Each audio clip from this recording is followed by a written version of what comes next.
Good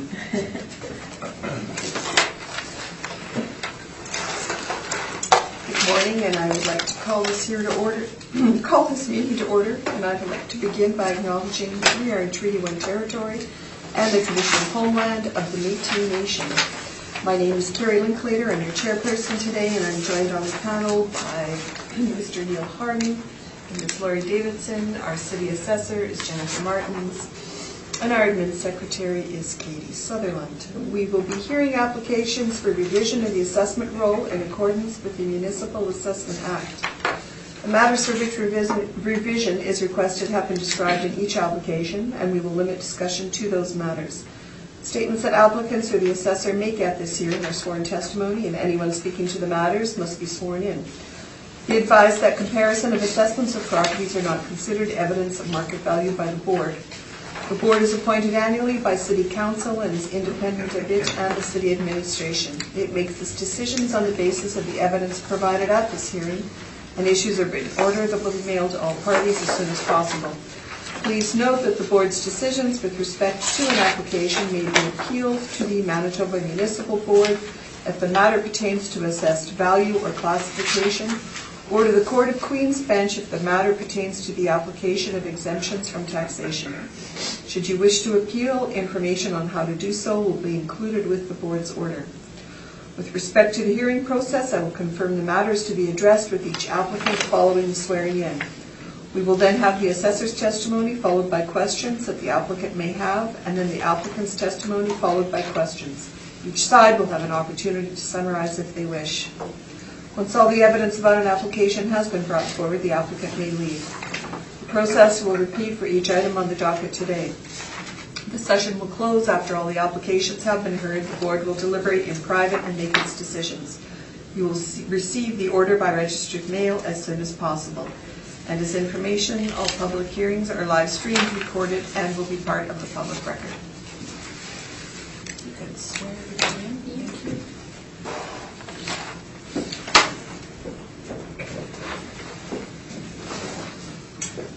Name? Jennifer Martins. Do you swear that any of the represent is true for the truth and nothing but the truth, so help you God? I do. Thank you. Is that your name? Jared Story. Do you swear that the evidence you're about to present is the truth and the truth and nothing but the truth, so help you God? Yes, I do. Thank you.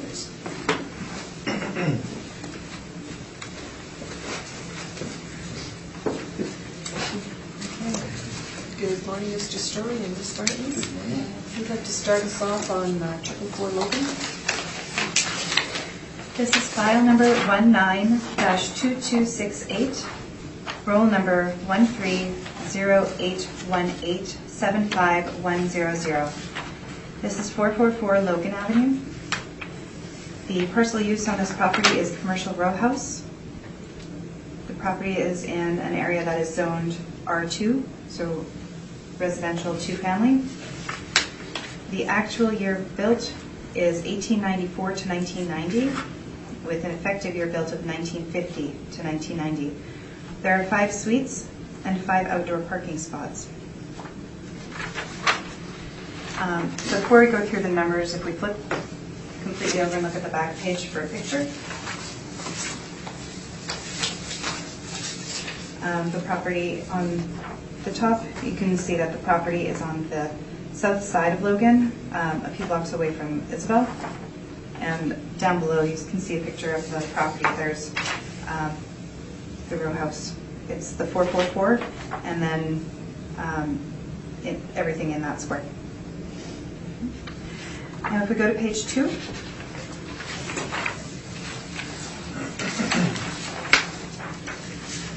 This property has 5 units. 4 of them are 4-bedroom, and 1 is 3-bedroom.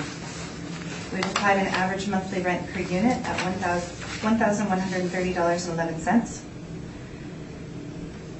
We have a vacancy rate at 3% and an expense rate at 55.46% and a capitalization rate at 4.4%, giving us our estimated market value at $666,000. On page 3, although it says page 1.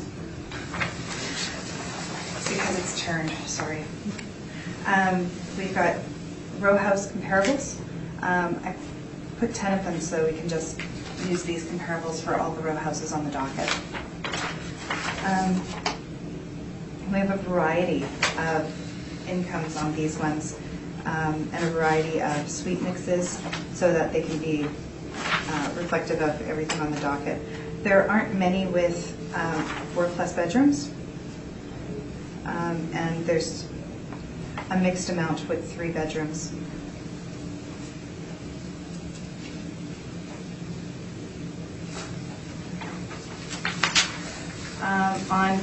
On the next page, we have this is the CMHC, the rental rates for townhouses.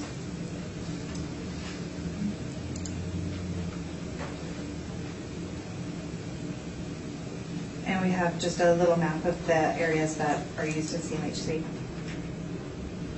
If we look at the core area ones, we'll see that for 3 bedrooms for 2017, I'm not sure how they got 1,149 when they only have one area that has them in it for 1,029. And then for 4, that's 3+ bedrooms. Okay, thank you very much. We've got our standard capitalization rates on the next page, with our capitalization evidence on what is numbered page 2. Sorry about the numbering on my docket. And we've got Municipal Assessment Act excerpts, followed by the income statements.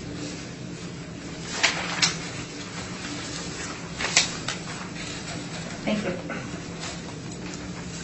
Thank you very much. Mr. Story, any questions? Yeah, just a few.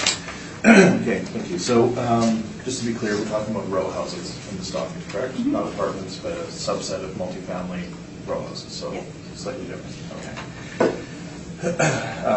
And just, I'll let this carry forward. Would you say that row houses generally, they have the typical characteristics that they're self-contained units, unlike apartments, so they'll have their own HVAC, their own furnaces, their own air conditioning? Typically. Okay. They're generally not an efficient use of land when it comes to versus an apartment, say. It's low density. Low density, yes. Okay. Much higher repair and maintenance costs based on stick frame construction, Class D construction. Yes. Okay. They generally don't have basements for the most part. Okay.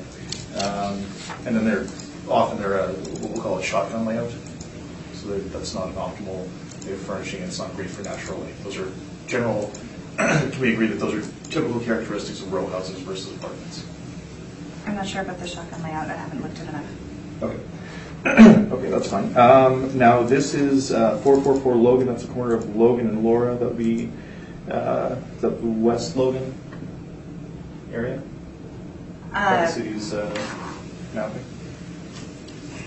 That's not how we have it for our market regions. So. Okay. But you're aware of the area? Yes. And would you say it's a desirable area?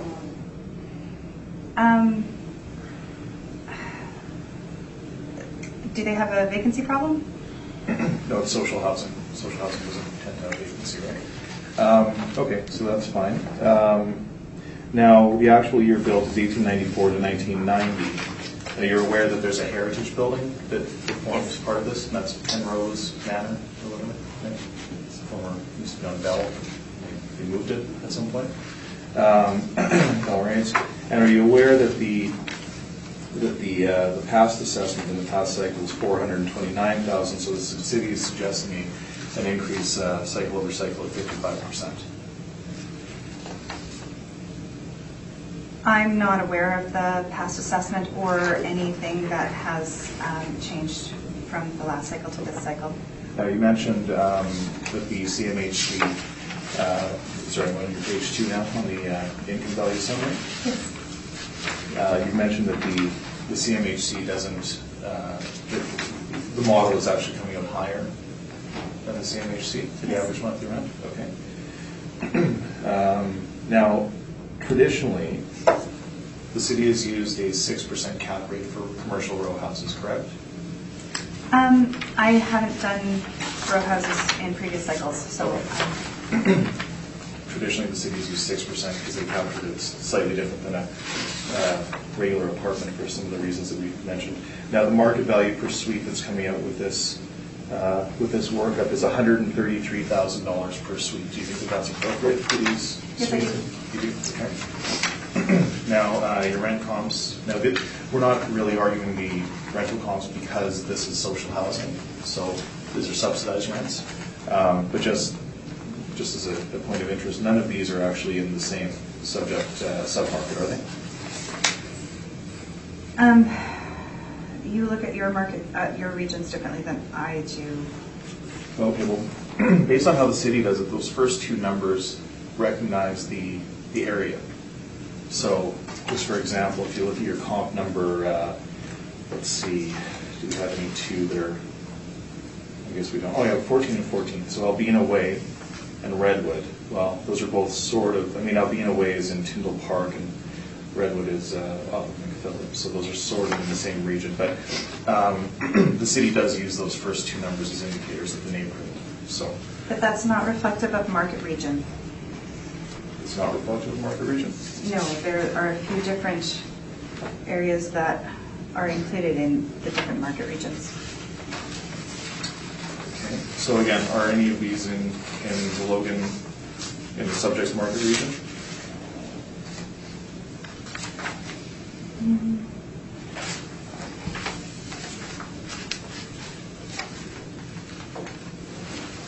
No, I'm not sure where some of these are located, so That's fine.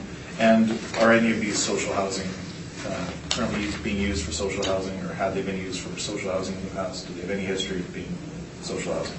I am not aware of the entire history of the 10 comparables that I've used. And you're aware that social housing assets are generally under a limited dividend agreement. Their mortgages are underwritten by the CMHC, and they stay under a limited dividend agreement where the rents are suppressed for 35, 40 years typically, and that agreement runs with the property, not with the owner, correct? I don't know. Okay, those are my questions. Thank you. Thank you. Ms. Davis? I just have a couple of questions. In terms of the analysis, everything is marked or model driven except for the rent comparables which you selected? Yes. Okay. And then secondly, on the chart on the next page with the blue top, the private row townhouse average rents, for the 3-bedroom plus in the core, it's showing 1,149. How many properties are in that sample? I'm not sure. This is from the CMHC. Right.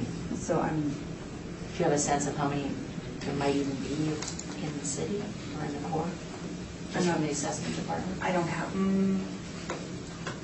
Or from the rental housing subsidized properties? I'm just wondering if it's a lot or a little.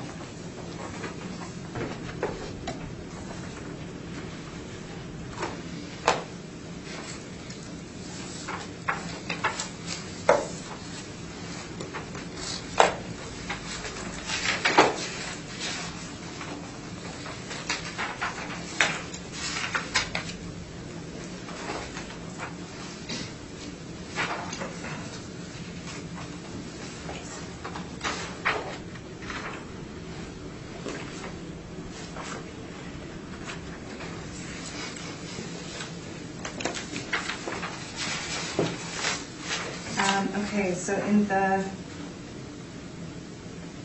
says number of private row townhouse units in the universe by zone and bedroom type.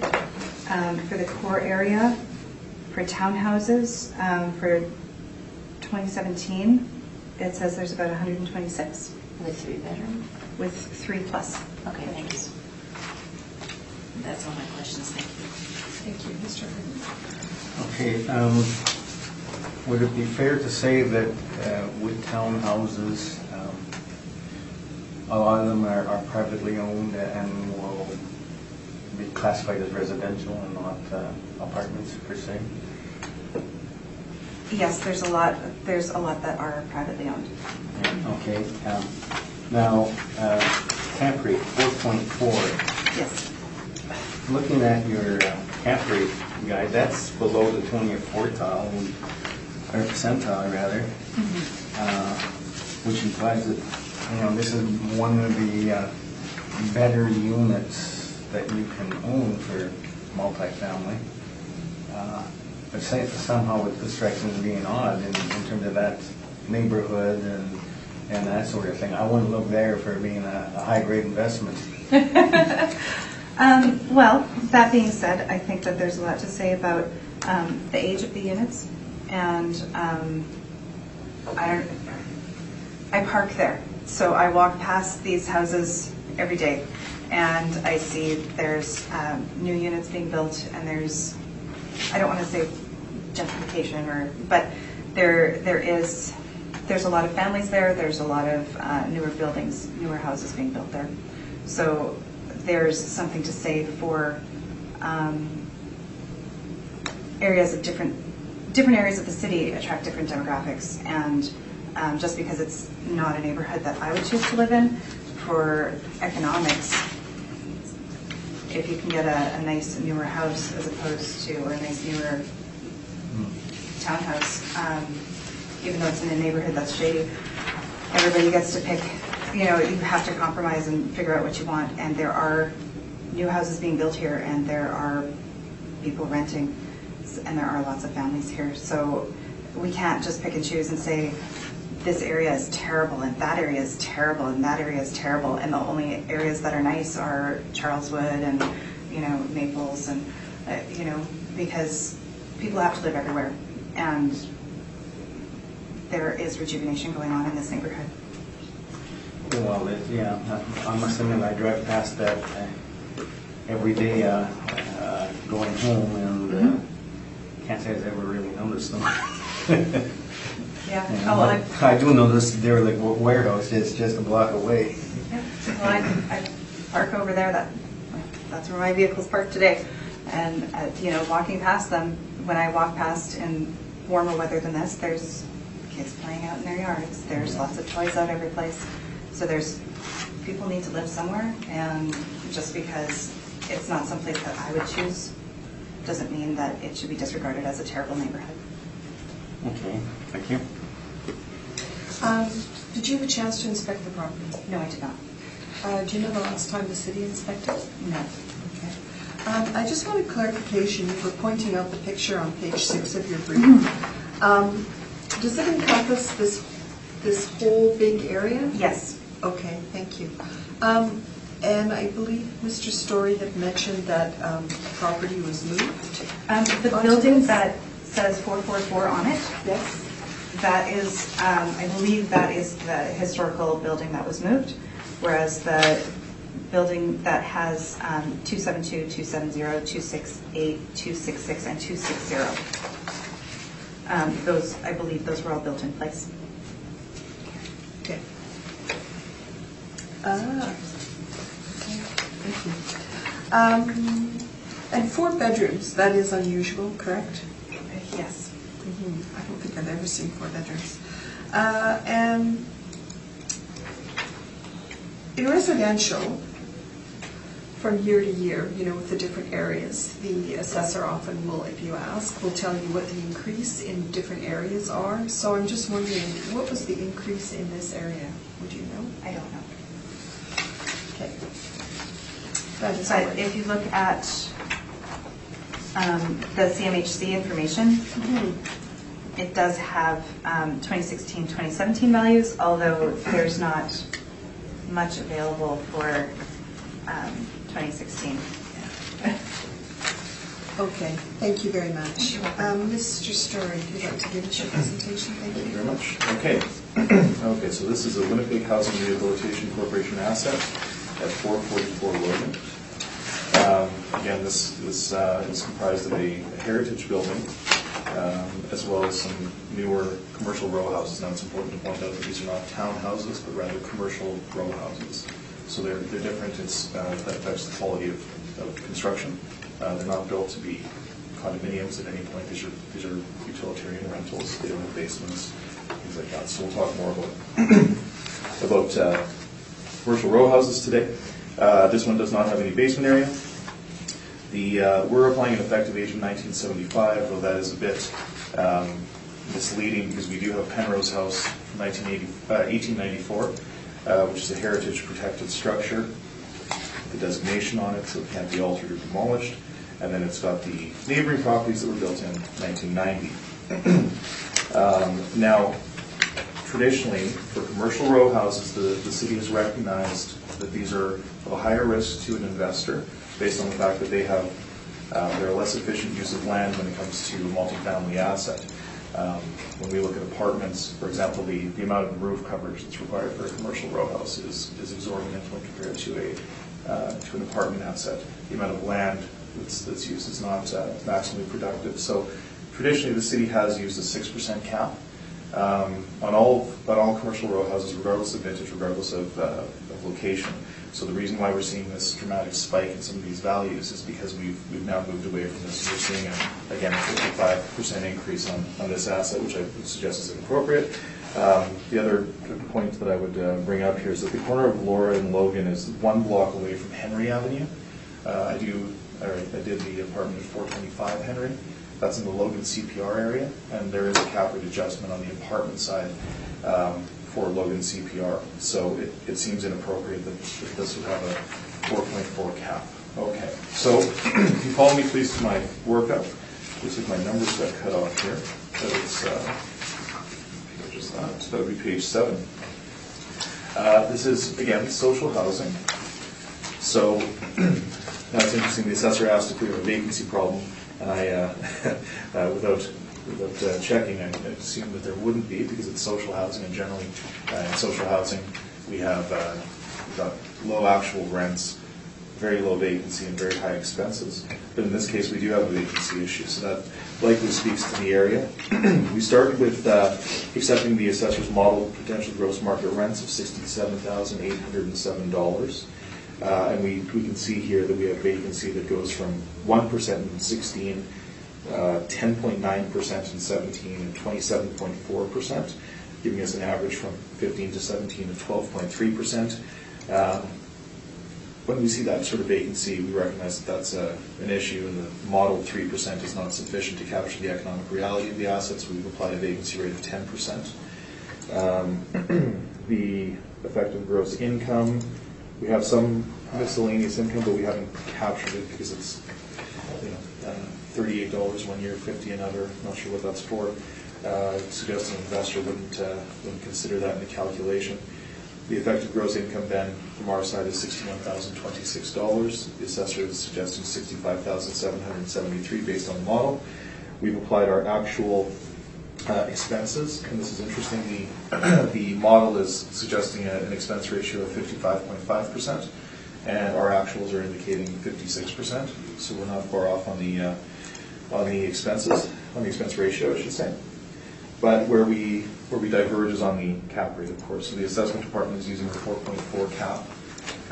We have used a 5.75 with a 50% or 50 basis point adjustment for social housing, and then a 25 basis point adjustment for heritage. Now the point is that heritage amounts to a caveat on the title that can't be removed, and that would be an impediment of the fee simple ownership rights of the owner. So we use a 6.5 cap, bringing us to an indicated market value at the April 1, 2018 reference date of $413,555, and we request that this board adjust this assessment to reflect the economic reality of this asset.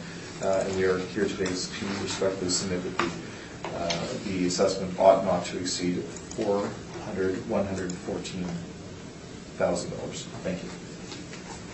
Thank you, Mr. Stern. Questions? Ms. Martin? On your stabilization chart, Yeah. are you using 2018 numbers? Pardon me? Are you using 2018 numbers? It's March 31st of 18, so that's how they report. So we've got, yeah. Okay.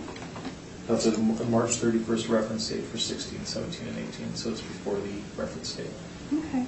And your repair and maintenance looks to be significantly higher for 2018 than it does for 2016 or 17. Would the high vacancy rate possibly reflect a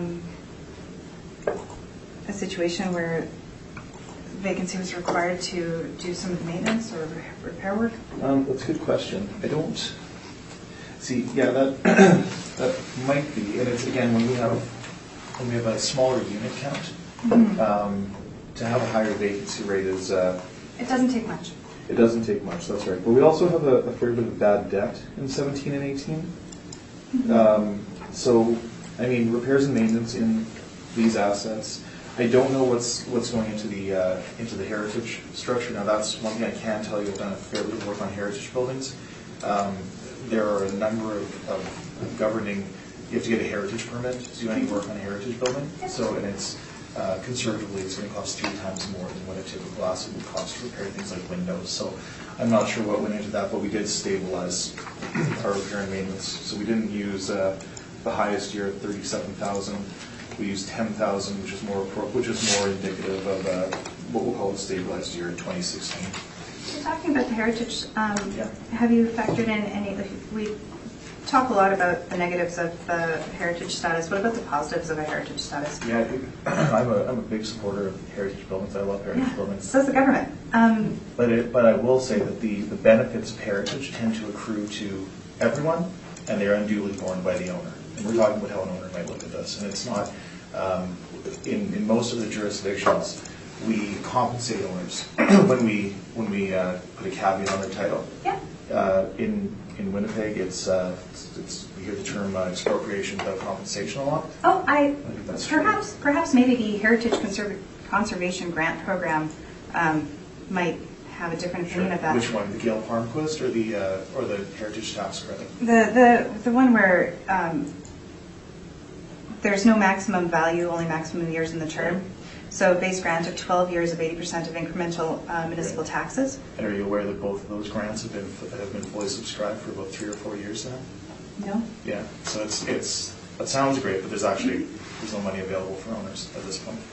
If you look into there's 2 grants. There's the Heritage Tax Credit Grant and the Gail Palmquist Grant, and both of them have been fully subscribed for a number of years. And is this property, because this was done a while ago, is this property benefiting from any grants? Not that I'm aware of. No, not that I'm aware of.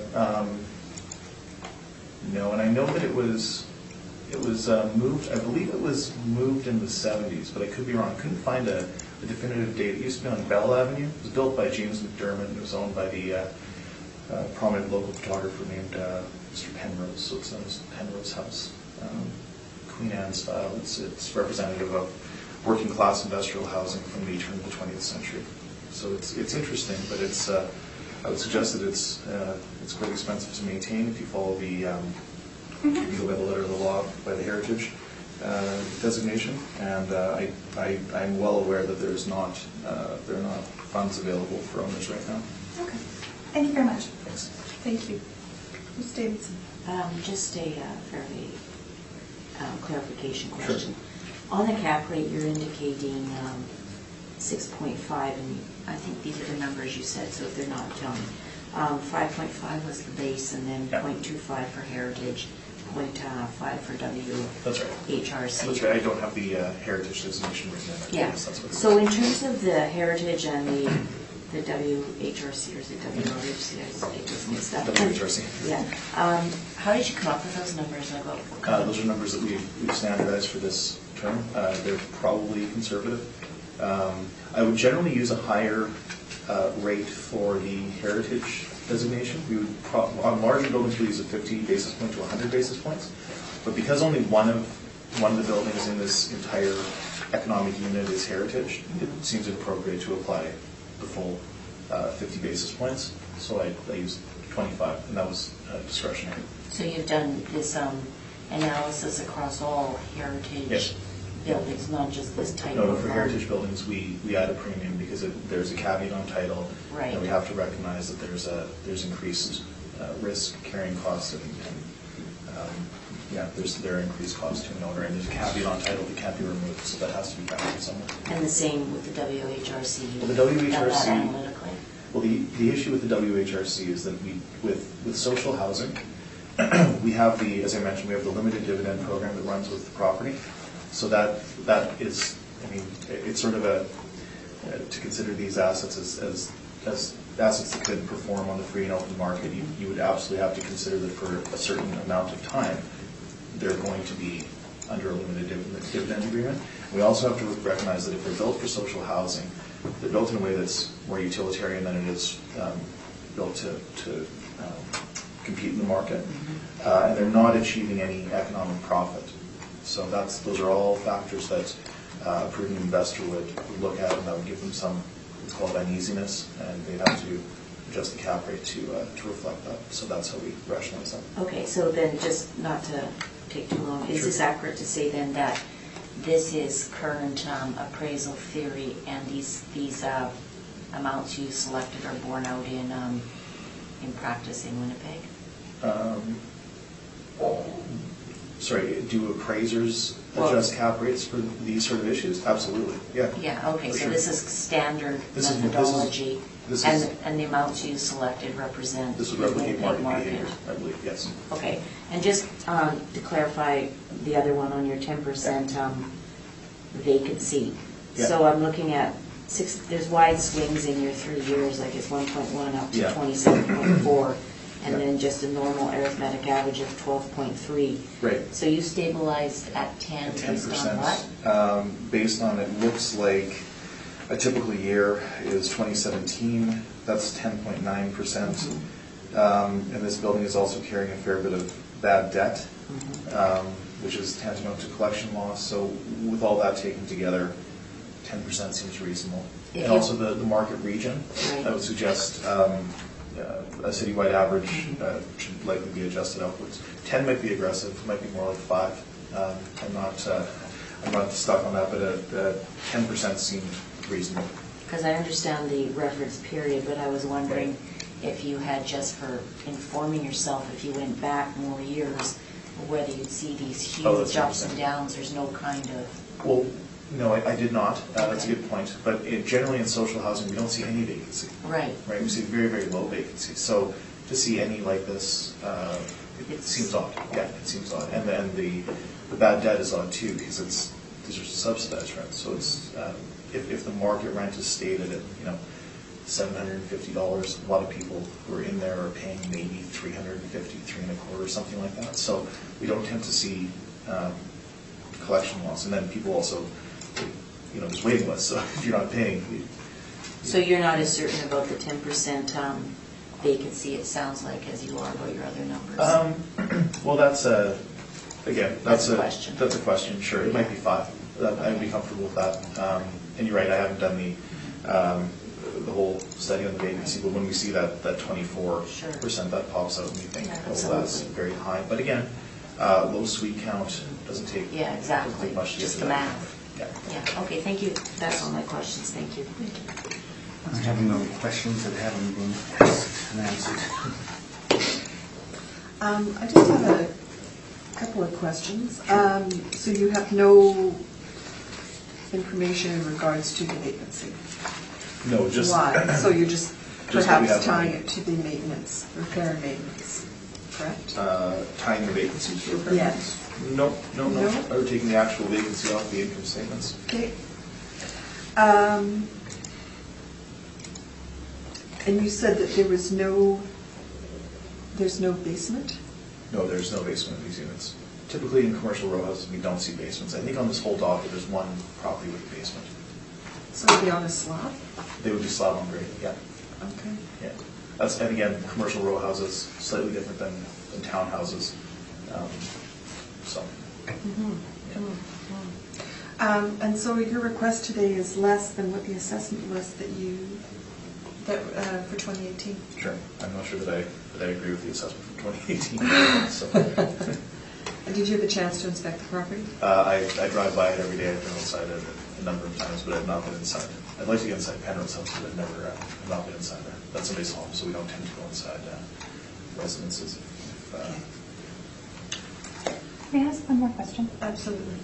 In regards to the vacancy between the March 2017 and March 2018, it looks like there was a repayment, or because it looks like there was, $3 debt, $2,599 in debt. Right, yeah, no, I see what you're saying. So it looks like it kind of balances out. Like there's still some, It might, yeah. but not as much as it looks like at first glance Right. when we just see. We don't often see that in social housing. But yes, that looks like a repayment of that bad debt Yeah. a year later, or whatever, or sometime in that next period. Sure, yeah. Okay, thank you. Thanks very much, and thank you.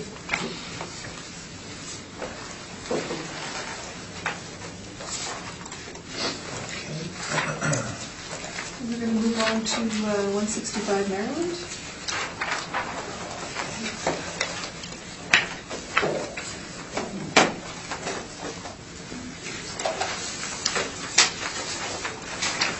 And whenever you are ready.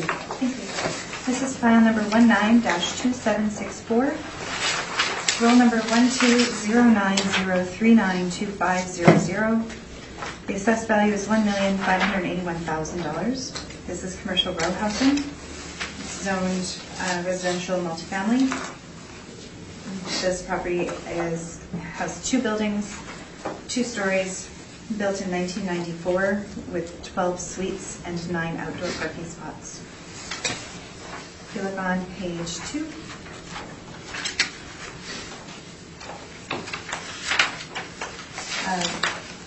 It shows that all 12 units are 4-bedroom units. And when we do 4-bedroom units, it's 4 or above. Anything above is just considered 4-bedroom. The vacancy rate is 2.6%. Expense rate 55.28%. And the capitalization rate is 4.7%. With an average monthly rent per unit at $1,184.96. That gives us our $1,581,000. We have our row house comparables on the next page. And then the CMHC and other things. On the back page we have a picture showing, the top shows the map showing that this is on Maryland between Sarah and Westminster. And then we have a picture showing the property. And then one page in on that, we've got the income information.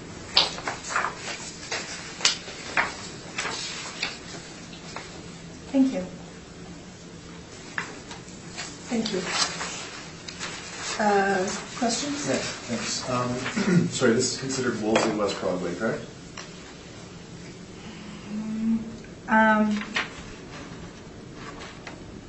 I'm not sure. Okay.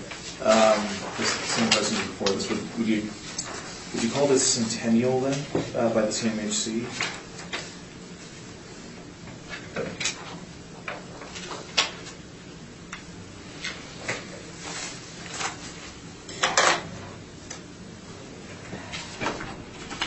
I have the description. Sure.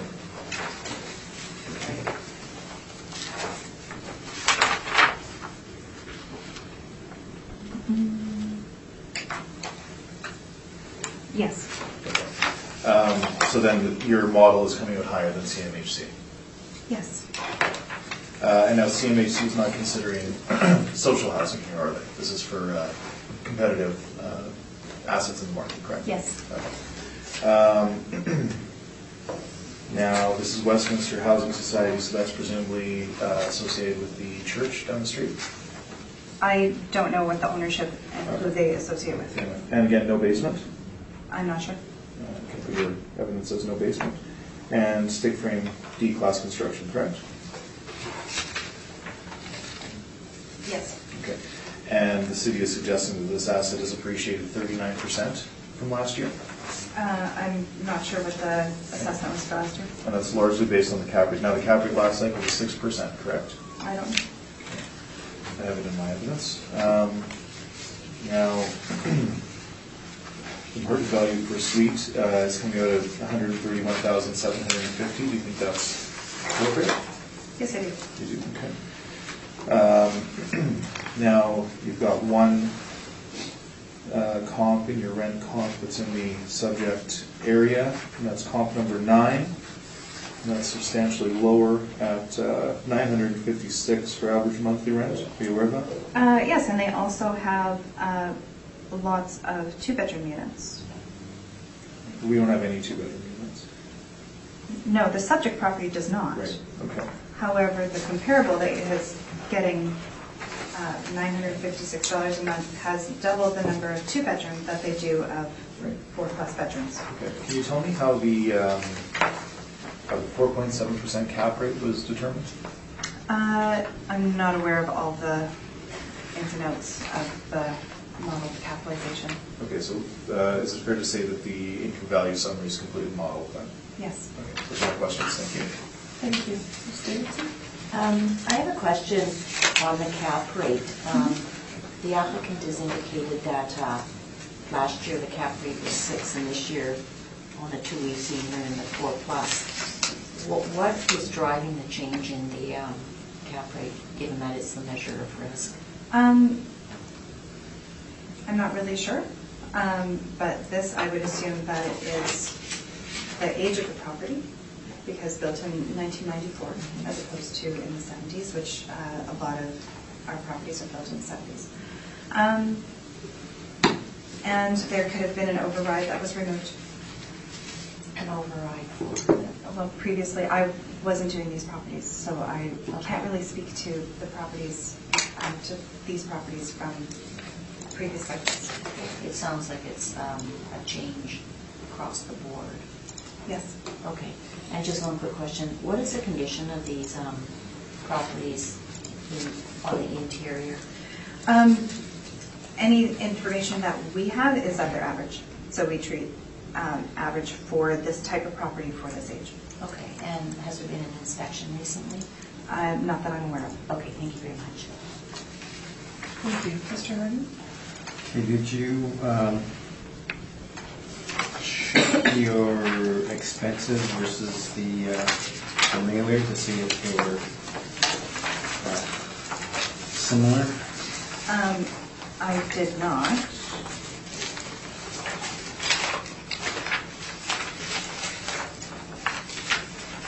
See, the mailer says total expense of $224,000, but there was $117,000 of which were Yeah, that we. amortization. Mhm. So it could be about $107,000 were their expenses.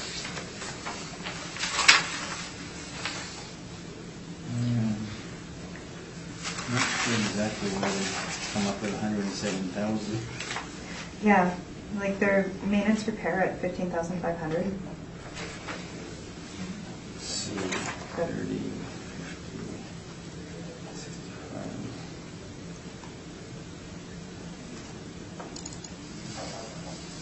Still don't see how to get up to 116,000 with the numbers they've listed there. If you want to take out the amortization.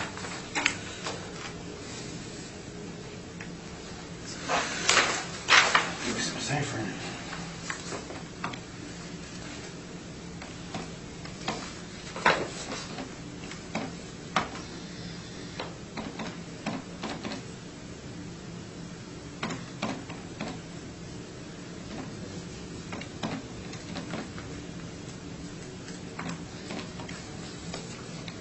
So you're not including that one. Yeah, no. With property tax in, comes up to almost 104,000. Yeah, okay, all right. Yeah, all right. Okay, no more questions, then. Thank you. So, I think, Ms. Martins, you stated you didn't have a chance to inspect this property, but do you know the last time it was inspected? I don't. No further questions. Mr. Story, if you want to give us your presentation. Thank you. Okay. So we have a Westminster Housing Society resource at 165 Maryland. Again, we're talking about commercial row houses, no basement, stick frame construction, and used for the purposes of social housing. These were built in 1994. They're 2 stories, and these are the shotgun type units I was talking about. The city is suggesting a 2020 realty assessment of $1,581,000, and we are requesting a value of $856,000.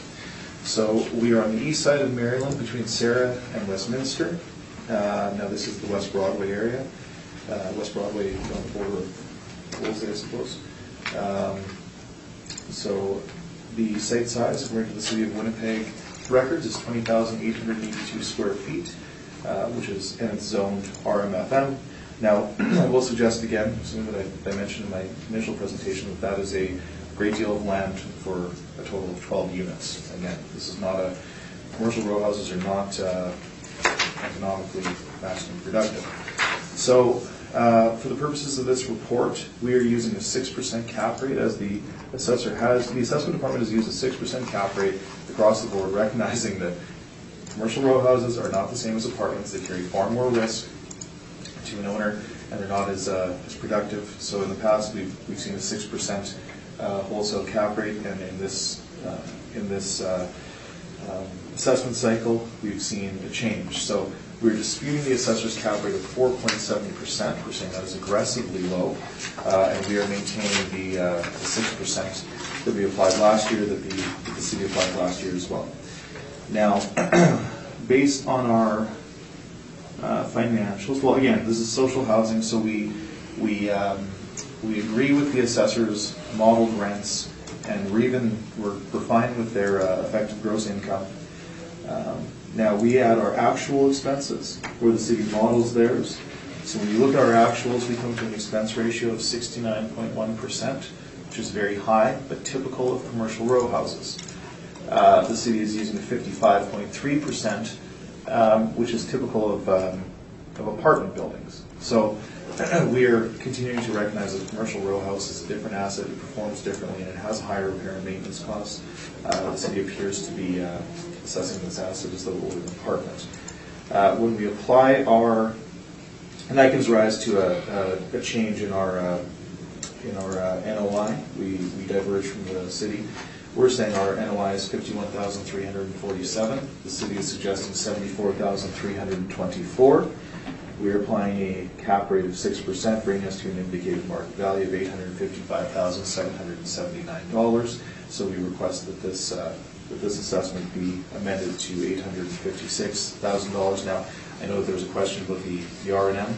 We've stabilized it to $2,000 per suite, which is appropriate for a commercial row house. That would be somewhat high for an apartment building of this vintage, but it's important that we're not talking about apartments here today. We're talking about commercial row houses.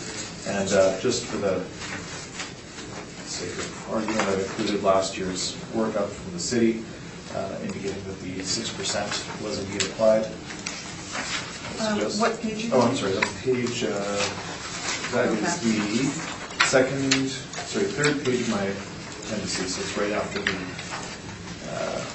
It says 165 Maryland, and then there you go. Yeah, it should be highlighted with an arrow to it. 6% cap. Then we've also got some photos, so you can see the asset in question, followed by the financials that support our expense ratios. Thank you very much. Thank you. Questions, Ms. Martin?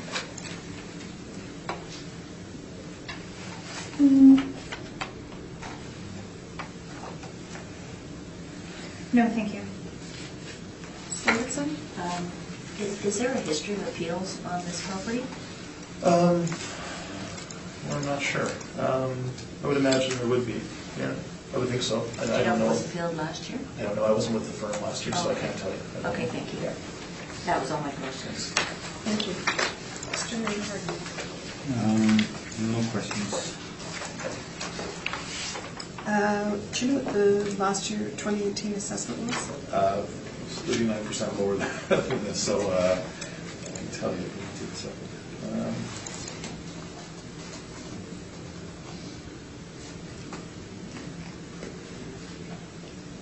Isn't Is that it on your workup on the third page? No, that's right, yeah. Should be on.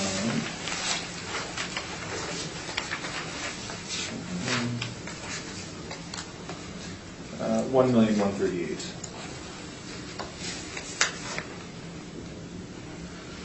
No, it's not right. No, it wasn't $1,138,000. No, that doesn't strike me as being a 39. Right, no, that's not right, no. Hold on. Let's see how we're gonna do that. That may have been after the decision. So pull from our spreadsheet. It was 40% lower than it would have been, let's just see.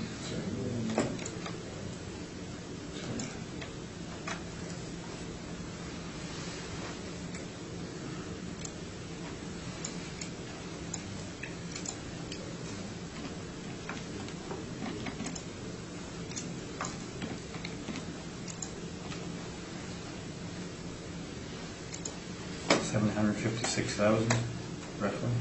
That sounds about right for 1 second. Just doing the math.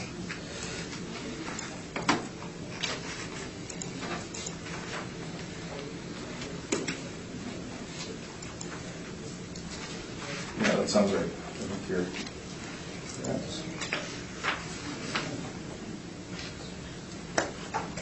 Yeah.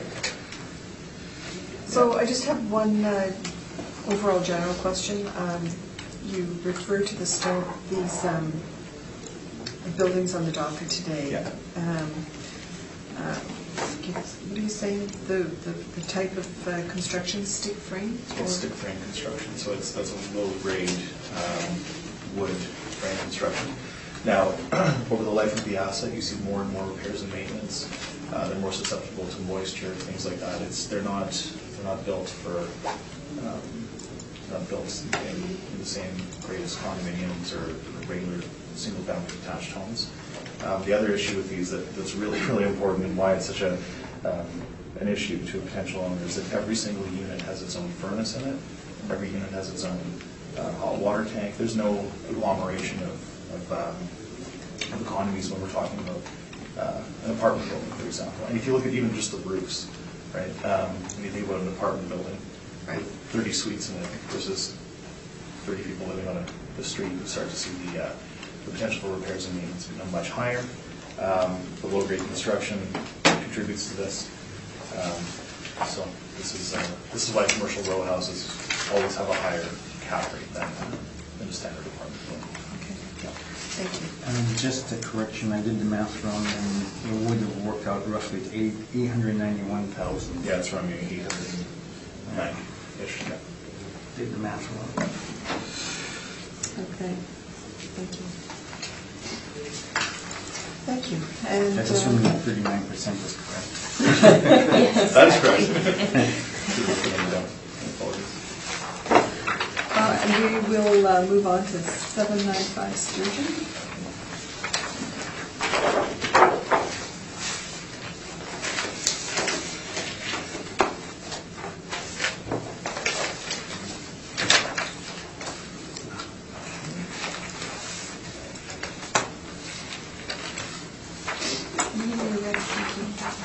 This is file number 19-3337, roll number 07071439-000. The assessed value is $4,491,000. This is commercial row housing. It's in an area that's zoned R2. The actual year built is 1967, and the effective year built is 1977. There are 20 suites with 40 outdoor parking spots. On page 2, it looks like we've got 12 3-bedroom units and 8 4-bedroom units, so 20 units total. The average monthly rent per unit is $1,662.79. We've applied a 2.6% vacancy rate, a 42.23% expense rate, and a 5% capitalization rate, giving us our $4,491,000. On page 5 and 6, we have our income information from the property.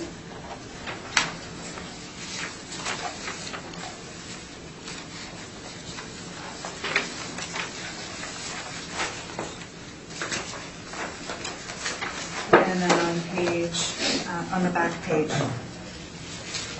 there's a map showing that this is at the corner of Sturgeon Road and Flamingo, between Flamingo and Ness. And then there's a couple different angles of the property. Thank you. Thank you. Questions, Mr. Sturgis? Yes. Okay. So, now your page 1, see that there's one building? It is treated as one building, yes. It looks like it's 5 buildings. 5 buildings, right? Yes. Now, did you do a review on these properties? Like, did you, a desktop review, did you look at them and see their conversions from older they're currently quadruplexes, correct? They're 5 Yes. quadruplexes. And they were quadruplexes in the 60s as well, correct? I didn't look at what they looked like in the 60s. That's fine. Again, no basement, correct? I'm not sure. Okay. Oh, it says no. No basement, okay. So these were built to be quadruplex rentals. Now, they were renoed in, I think, 13 and 14. The city's suggesting that year over year, I think this is again based on cap rate, a 33% increase. Is that correct? I didn't look at historical assessments. So 3.1 million in the last go around. Okay, now you've got the average monthly rent at $1,662. Did you check that against the financials? I looked at it briefly. We are a little higher than what is reported as the rent, but we aren't including the parking or sundry. Did you notice that the owners reported that the 4-bedroom suites are achieving a lower rent than the 3-bedroom suites? I did. I'm not sure why that would be the case. Would that indicate to you that maybe the market isn't ready to bear those rents for 4 bedrooms in that neighborhood? Not necessarily. I would say that perhaps it's rental controls, and if the tenants have been in the 4-bedroom suites for a longer term than the 3-bedroom suites, then there's a possibility for turnover and increases. Do you notice the high amount of rental discounts in this property? Yes. Okay. It's almost 10%, right? That would be abnormally high, would it not? I think so, yes. Okay. Again, the inputs these are all model, I will assume? Yes, they are. The city's indicating that the market value per suite is almost $225,000 per suite. Yes. Okay. You don't think that's extremely high? No. Okay. This is the Booth sub-neighborhood by the city's neighborhood groupings, correct? I didn't write down the neighborhoods, sorry. But we would call this Westwood or St. James in common parlance, I would imagine? Probably. Okay. So in your rent comps, now this is not social housing, this is an asset which performed on a free and open market. We've got comp number 5, number 6, and number 10, all in the appropriate sub-market. And those are achieving average monthly rents of $785, $887, and $841. So to what do you attribute the much higher average monthly rent that's being modeled on the subject?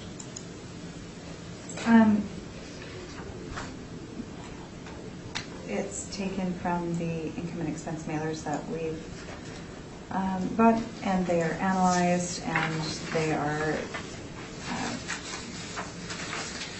the information is analyzed by specialists, and our model is produced. Sorry, is it? Sorry, you use It's model. It's not actual, it's model. It's model. Okay, thank you. Those are my questions. Thank you. Stacy?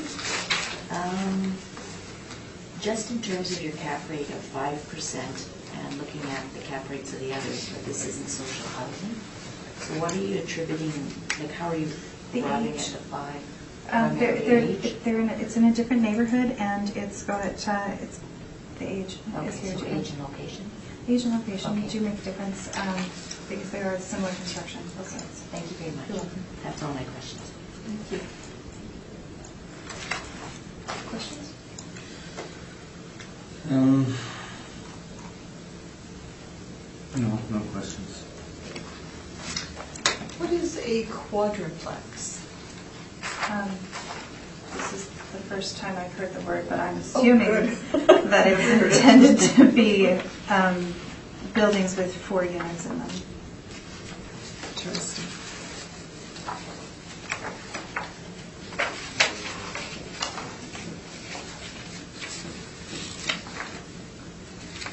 Okay. You didn't have a chance to inspect? No. No. Thank you. If you would like to give us your presentation. Yes, thank you. Okay. 795 Sturgeon Road. These properties were built in 1967. They were refreshed in 2014. You can actually see on the first page of my brief, it's really interesting. The owner bought a raft of these. I believe there's about 6 or 8 down one block, and you can see the one that's sort of gray and blue has been updated.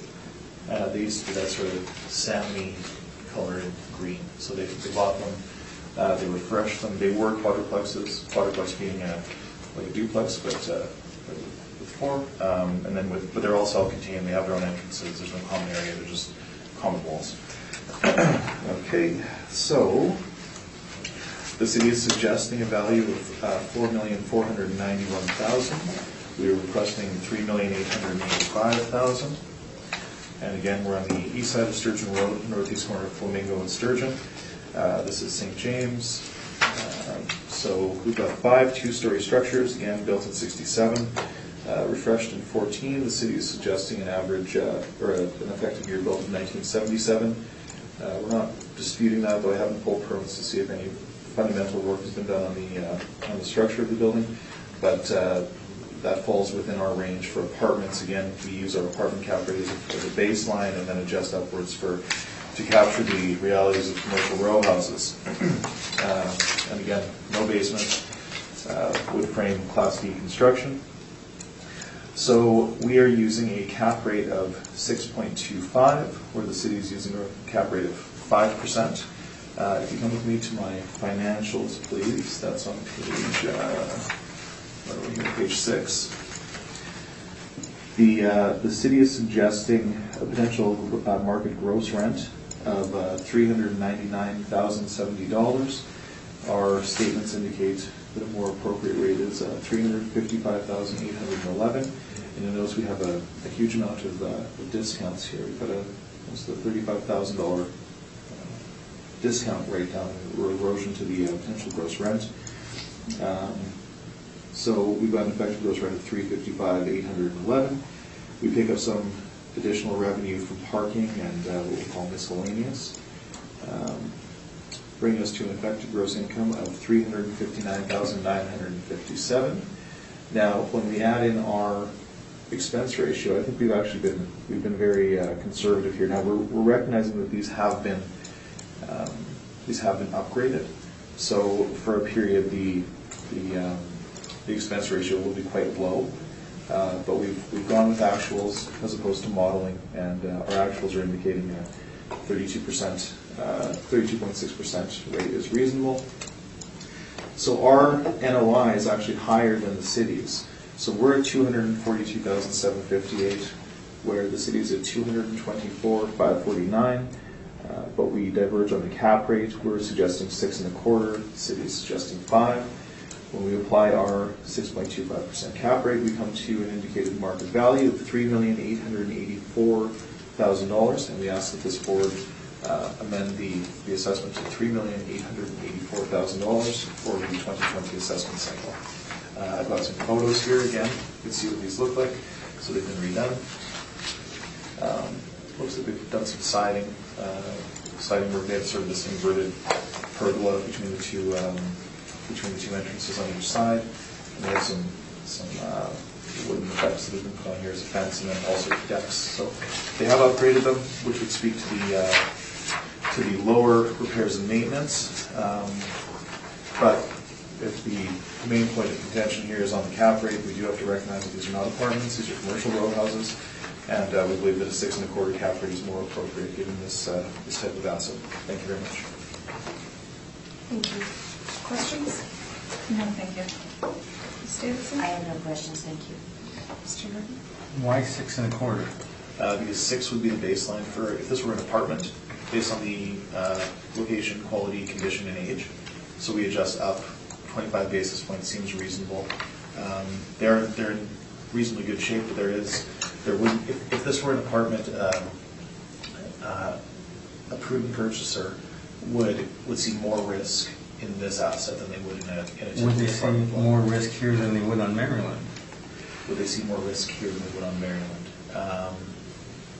No, probably not. But I think our Maryland cap is probably, I believe it's higher, is it not? It was 6%. Is it 6%?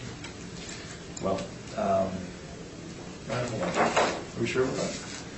I wrote down. I never make mistakes. Me neither. Let's see.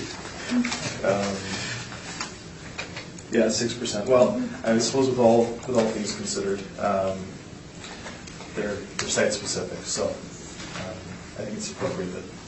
But no, I mean, yeah, you would approach Maryland with a greater degree of risk. We'd also factor in that your income's going to be low. So these are all parts that work together. So for this asset, a 6 1/4 cap seems reasonable. Okay, thank you. You indicated, I think you said you refreshed in 2014? Between 13 and 14 is what my notes said, yeah. Do you know specifically what they did in the interior? I don't know what they did in the interior. No. So I would you imagine haven't that they're fully refreshed. They looked. I went back and I looked at the archive photos of these assets in the pre-renovation era, and they were in objectively poor condition from the exterior. I can only imagine them with the interior. But not from the interior. I can imagine that the interior is not in great shape. I would imagine that they did a fair bit of work in these. But that's reflected in the kind of rents that they're getting, and I would suggest as well that the 4 bedrooms in this area, they don't seem to be, the market doesn't appear to be supporting them. The discounts are very high. They're having to rent out 4 bedrooms for less than they're renting out 3 bedrooms for, which is illogical. So that would indicate that the market is not demanding that product. Thank you. Thanks. No more questions. We are just going to take a 5-minute break right now. That's good. Thank you. I'll ask you for There's a glare on the clock, so I keep thinking it says 5:02. Yeah. These clocks are That's terrible. all she can.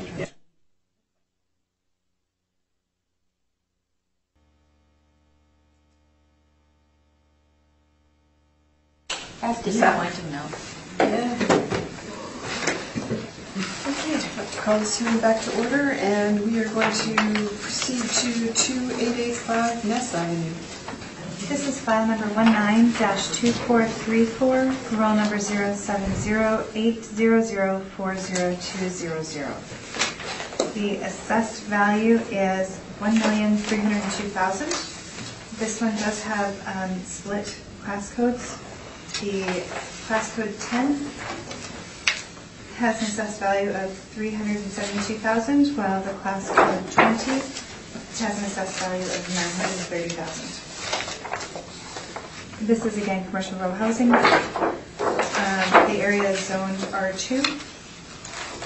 We've got 2 buildings, 1 to 2 stories, built in 1968 with 14 suites and 21 outdoor parking spots. If we look on page 2, we have 4 2-bedroom units and 10 3-bedroom units.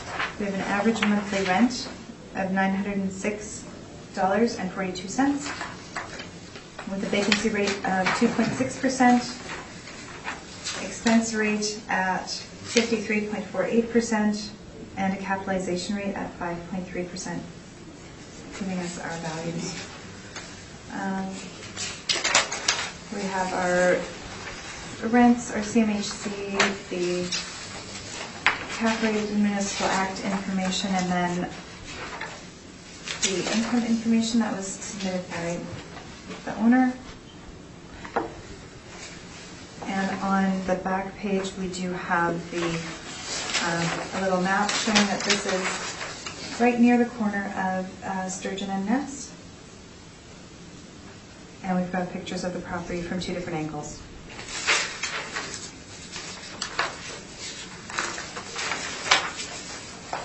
Thank you. Thank you. Questions, Mr. Stewart? Yes, okay. So this is built in 1968, and the effective year is 1968. That would indicate that there's been no substantial improvements to extend the effective useful economic life. Is that correct? That's correct. And again, no basement and Class D construction, correct? Yes. Okay. And so this is an older asset, and the city is suggesting that it has appreciated by 13% from the last cycle.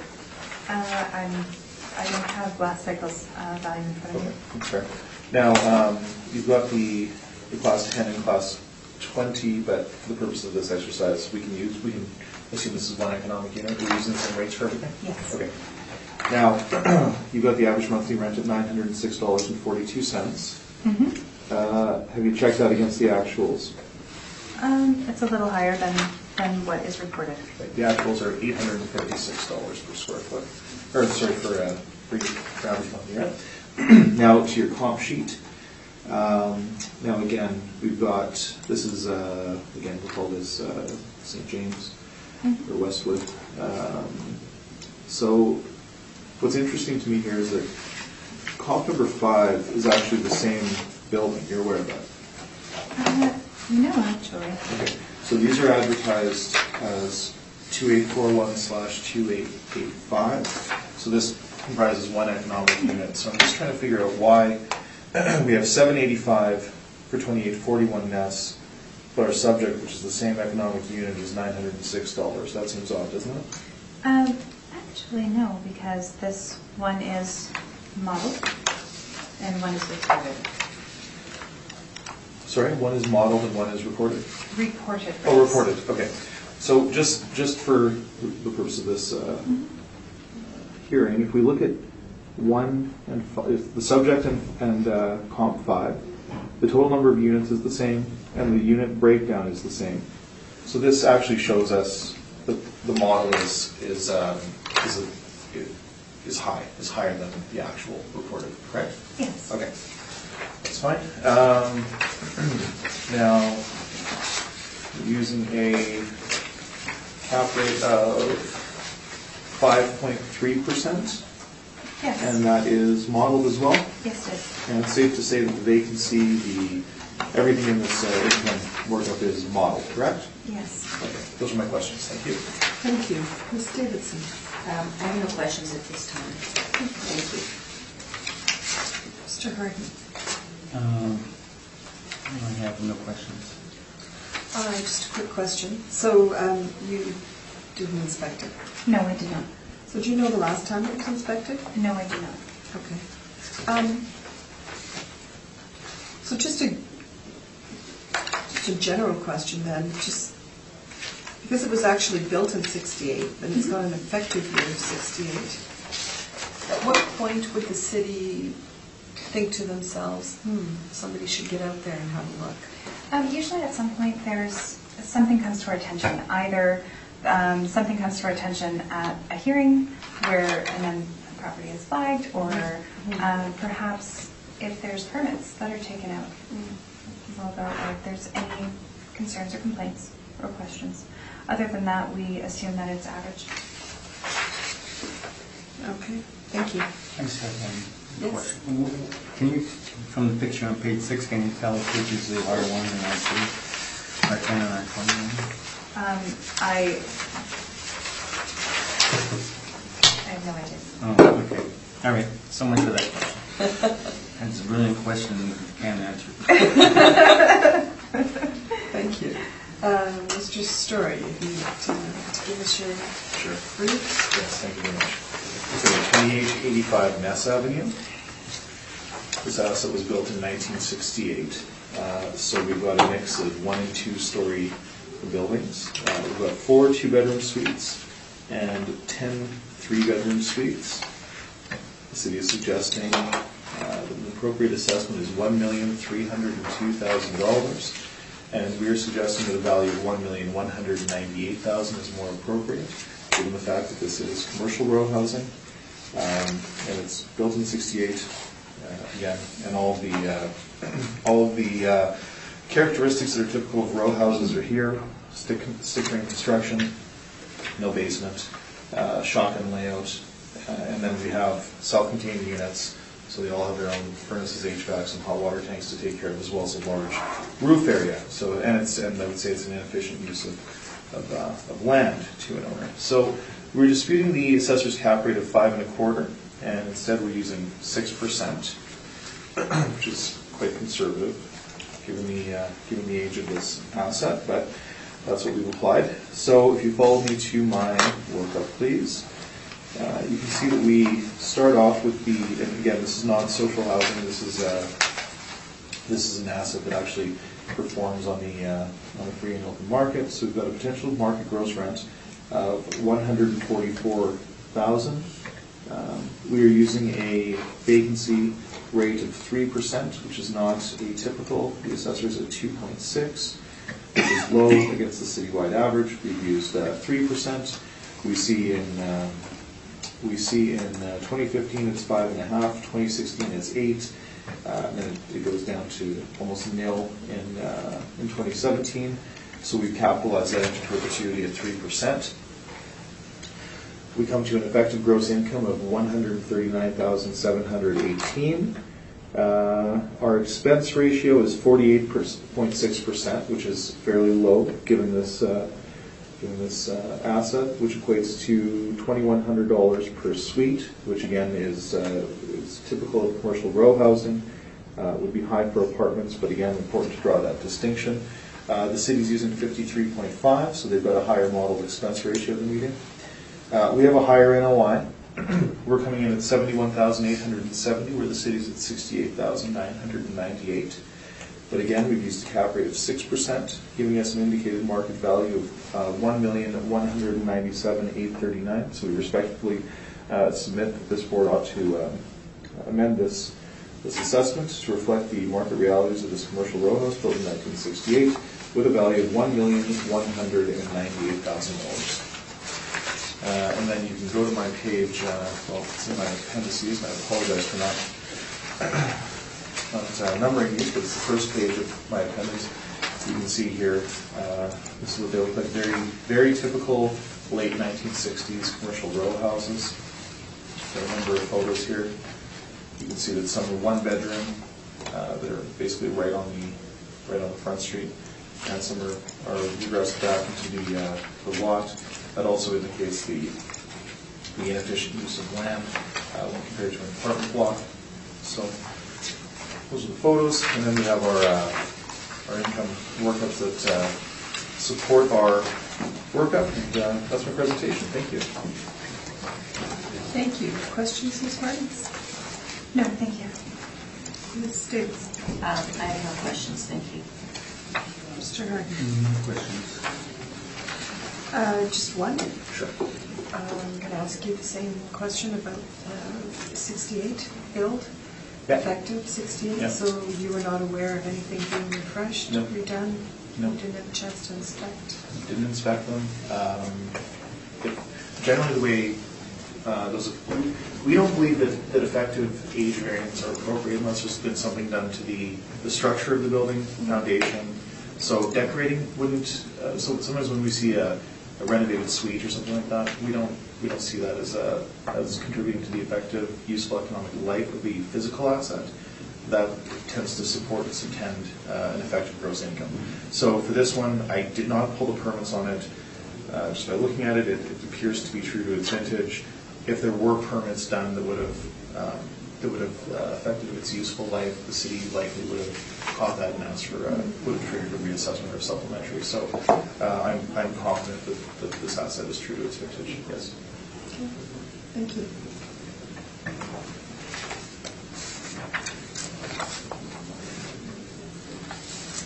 Okay, and we're going to move on to 1 Flora.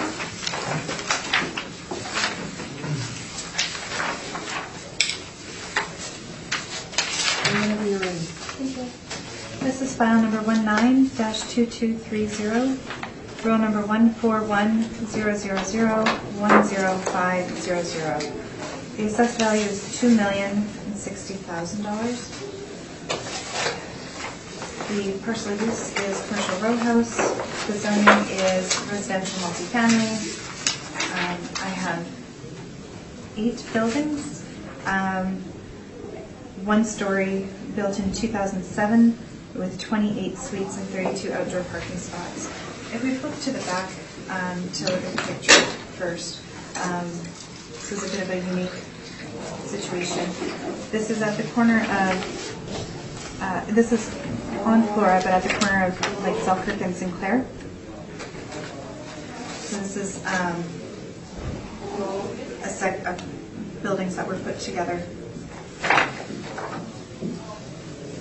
It's a large property. Okay. If we go to page 2.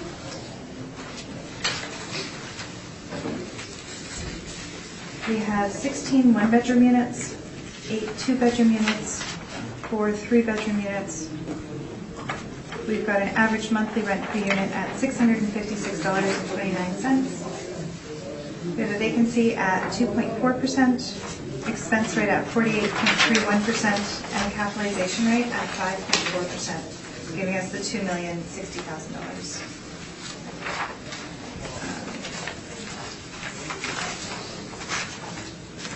If we look at the income information, we've got that listed on page 5. We have numbers.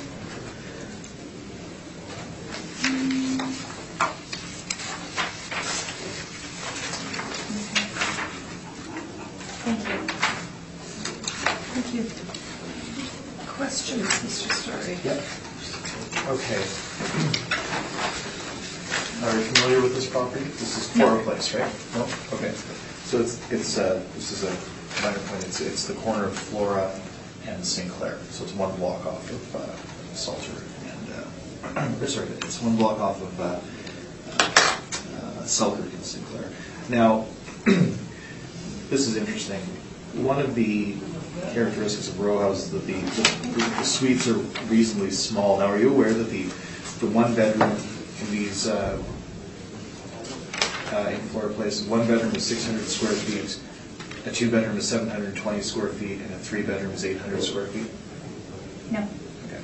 That would be smaller than what we would typically see in the apartment universe, though, correct? A 600 square foot would generally be seen as a studio apartment, not a 1 bedroom. Okay. You can, sure. Okay, and now again, social housing, correct? Okay. Now, in 2018, the assessment was $1,728,000. Do you think it's appropriate that the city's applied a 20% increase to this asset? Yes. Okay. And this is on 2 acres of land, correct? Yes. Do you think 28 suites on 2 acres of land would give rise to a higher or a lower repair and maintenance schedule than a typical apartment block? I'm not sure. In terms of maintaining the actual grounds, snow removal, things of that nature, would likely be higher than an apartment, would it not, on a cost per suite basis?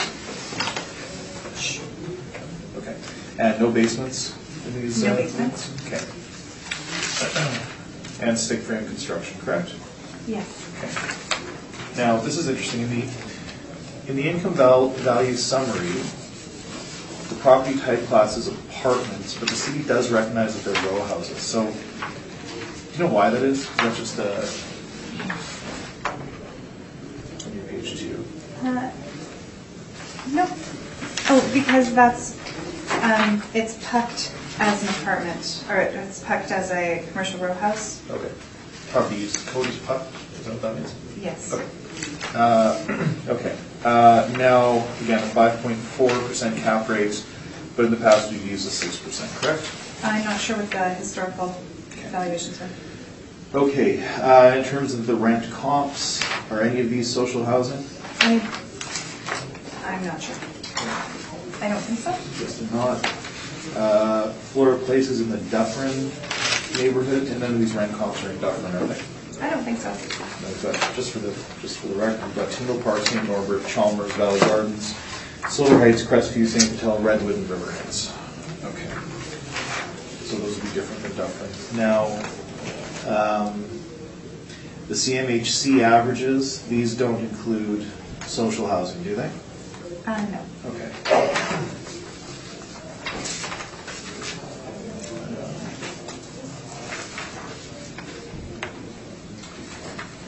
And I think those are my questions. Thank you. Ms. Davidson, questions? Has this been inspected recently at all? I'm not sure when the last inspection was done. And the condition? It's average for construction in 2007. All right, those are all my questions. Thank you. Thank you. Mr. Reddy? Okay, was a premium applied to the cap rate for being in the North End? It was model driven, and that's taken into account in the model. But I'm not sure what any premiums or any of that would have been. Okay, so you can't say how much it was or anything? No. All right, thank you. And I have no questions, thank you. Thank you. Mr. Story, if you'd like to give us your Thank you very much. Okay, so we have an asset of the Winnipeg Housing Rehabilitation Corps at 1 Flora Place, commonly known as Flora Place. It was built in 2007. Now, the history of the area is interesting. It was Flora Place was a planned community for people returning from the war. There were peacetime homes that were built in the late 1940s, early 1950s. They were leveled in 2003, I believe, or 4. And this was a project that was a social housing project that was built in 2007. The buildings are, again, commercial row houses. They're self-contained. They've got very small suites. They are objectively low quality construction. It's Class D. There's no argument there. They have no basements. And now, again, we've got 16 one-bedrooms, 8 two-bedrooms, and 4 three-bedrooms. But I would suggest that the one-bedrooms are more like studios. The two-bedrooms are more like one-bedrooms, and the three-bedrooms would be more like two-bedrooms. I believe there is some distortion there. So we're at the intersection of Flora and St. Clair, just south of South Avenue. Again, built in 2007, and we're presently being used as commercial social row housing with 8 one-story structures on site. We've got 32 outdoor parking stalls and a land area of 2 acres. Now, if you go to my map, you can see this is actually interesting. So we've got a huge land area. Now, you might know this green space as it's commonly called the old exhibition grounds. Mm-hmm. So that goes all the way from St. Clair to McPhillips. That's where the Winnipeg Nomads have their practice area, and it goes all the way right across from the McPhillips Street Station Casino. Okay, but we are at basically at the intersection of St. Clair and Flora. Okay, now the assessor is using a cap rate of 5.4. We're using a cap rate of 6.5. And that is to capture the fact that this is a commercial row house with a 50 basis point adjustment for the fact that it's social housing. It suggests that the area will probably contribute to a higher cap rate as well, but 6.5 seems appropriate. In terms of the potential gross market rents, we are virtually identical with the assessor. We are higher on our effective gross income. We recognize that we pick up extra revenue from laundry and parking. Now, when we when we apply our actual expenses, and I've mentioned this a number of times, the expenses for maintaining assets like this are extremely high. I would suggest that the 2 acres of land is atypical and leads to a higher expense ratio. Social housing tends to lead to a higher expense ratio, and though new D-class construction does tend to lend to a higher expense ratio. So our actuals indicate a ratio of 72%. We cap those at 70%. So that that gives us a wide gap between us and the assessor. The actual net operating income is $66,472. The city is imputing $111,248, and then capitalizing with a 5.4 cap. Again, these numbers look more typical of newer apartment buildings that don't take into account row housing, social housing, or location. We've used the 6.5 cap rate, giving us an indicated 2020 market value of $1,022,640. So I will respectfully submit that the board adjust this value to $1,023,000 for the 2020 assessment cycle. Now in my appendix, I've got some photos. You can see these are what they look like. They're sort of, said to somebody, they look like cabin style, but I don't know if that translates to other people. But they look to me like kind of like little cabins. Again, they're slab on grade, no basement, small suites, small rooms. We've got some information from Agent Opportunity, housing, and then just for the sake of interest, you can see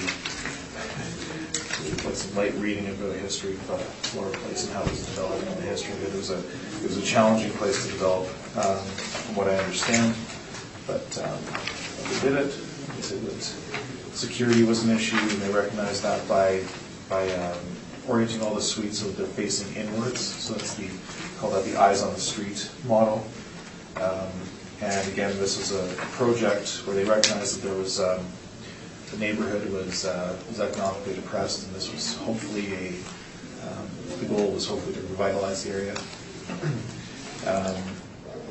They also tried to design by committee, which was turned out not to be feasible. So it was an interesting project. It took a number of years, and so now we have Florida Place. Again, I've got some general stats about the area from the census. It's what you would expect. The average median income, which is the citywide average in Dufferin, is I believe it's either half or a third. It's quite low. It's an economically depressed area, and we built this social housing to try and address those concerns. So that's Florida Place. Thanks very much. Thank you. Questions, Ms. Martin? No, thank you. Ms. Davidson? I have no questions, thank you. So you're providing the 0.5% premium for being in the North End? Well, I would likely adjust it higher for the location. That being said, there is some benefit to me. They're right next to the old Centennial Pool, which is now Sergeant Tommy Prince Pool. That's a benefit. I think being on that big green space is probably a benefit. There's value in that land on some level, though it is in a sort of a depressed area. Yeah, I think I'm being conservative by not applying a premium. But I've captured the row housing at 6% and a 5% for social housing. Now, social housing also does generally tend to encompass the fact that social housing units are, for the most part, in what we'll call economically challenging areas of town. So I think that's probably captured in that calculation. But sure, I mean, being at the corner of Selkirk and Sinclair, I could see somebody putting adjusting the cap rate upward. I haven't in this scenario, but could I? Yes. Okay, thank you.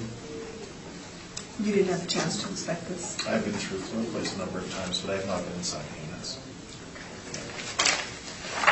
Overall, the condition from exterior? Exterior, average to good even. It's the people kind of decorate them in an interesting way. There's a community there, to be certain. So they're not they're not in a state of disrepair by any means, but they're not constructed in a way that's low quality utilitarian construction, no basements.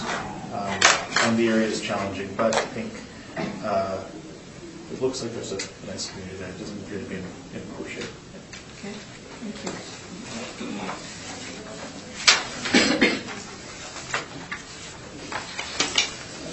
We'll go on to 250 Templeton Avenue.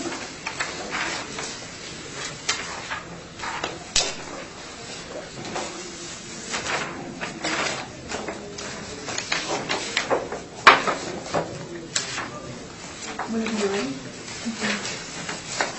This is file number 19-4148. Roll number 1105179795. The assessed value is $4,799,000. This is class code 20, commercial row housing, and this is in an area that is zoned for residential multifamily. We have 7 buildings, 1 to 2 stories, built 1958 to 1969 with 124 suites and 49 outdoor parking spots. On page 2, the mix of units that we have are 28 bachelor and 96 one-bedroom, giving us 124 units. The average monthly rent per unit is $539.22. We apply a 3% vacancy and a 67.32% expense rate with a 5.3% capitalization rate, giving us our $4,799,000. We've got our comparables, the CMHC, the cap rate, and municipal act information, followed by the income and expense. And then we have some pictures. Shows that this is in the area between Salter and Main Street. And we have 2 overhead pictures at different angles of the property to see the layout of the buildings. Thank you. Thank you. Mr. Stewart, questions? Yes. Again, this is social housing? Yes. Okay. And this is on 4 acres, correct? 175,264 square feet, so I haven't mapped it out to acres. Maybe 2.5. Something like that. It's over 4 acres, regardless. So there's no basement area in any of these? No. And again, this is commercial row housing, all self-contained, Class D construction, and smaller units, correct? Sure. Okay. Okay, the average monthly rent at $539 doesn't seem inappropriate. The expense rate at 67.3%. That's modeled. Yes. Okay, so, and is that based on the age of the asset? As per usual, our model is based on the location, the age, the quality, etc. And this is considered Templeton, St. Clair, West Kelowna? I'm not sure. Okay, so, and that cap rate is modeled as well? Yes. Okay. Rent comps, nothing in the area? The subject? No. No, and no, I guess the closest would be Redwood Avenue. That's across from the school at Redwood. That's behind Rude Nicky's auto place, if you know that spot. It's sort of famous. And none of these are social housing, correct? Sure. Okay. West Kelowna. Now, CMHC doesn't have any, I'll suggest this is West Kelowna. CMHC doesn't have any inputs for West Kelowna for row houses, correct? Correct. So then how does the model generate that rate? We don't use CMHC to generate the model. Okay, you don't. We use the income statements that we are submitted from Okay. owners. So you've included CMHC rates. Is that just to show that Just the as a model comparison, to is show that the model does test Okay. very high That's fine. in accuracy. Okay. All right, those are my questions. Thanks. Thank you. Ms. Davidson? This building has a fair number of bachelors compared to many. Yes. So what impact does that have on the average monthly rent? Well, it is significantly lower than the other ones that we've seen. And we use those properties to look and compare and see what we are getting as far as rents from actual owners who submit their income that's theirs. Okay, so when you use the average, is that just the arithmetical average? Yes. Okay, Yeah. thank you.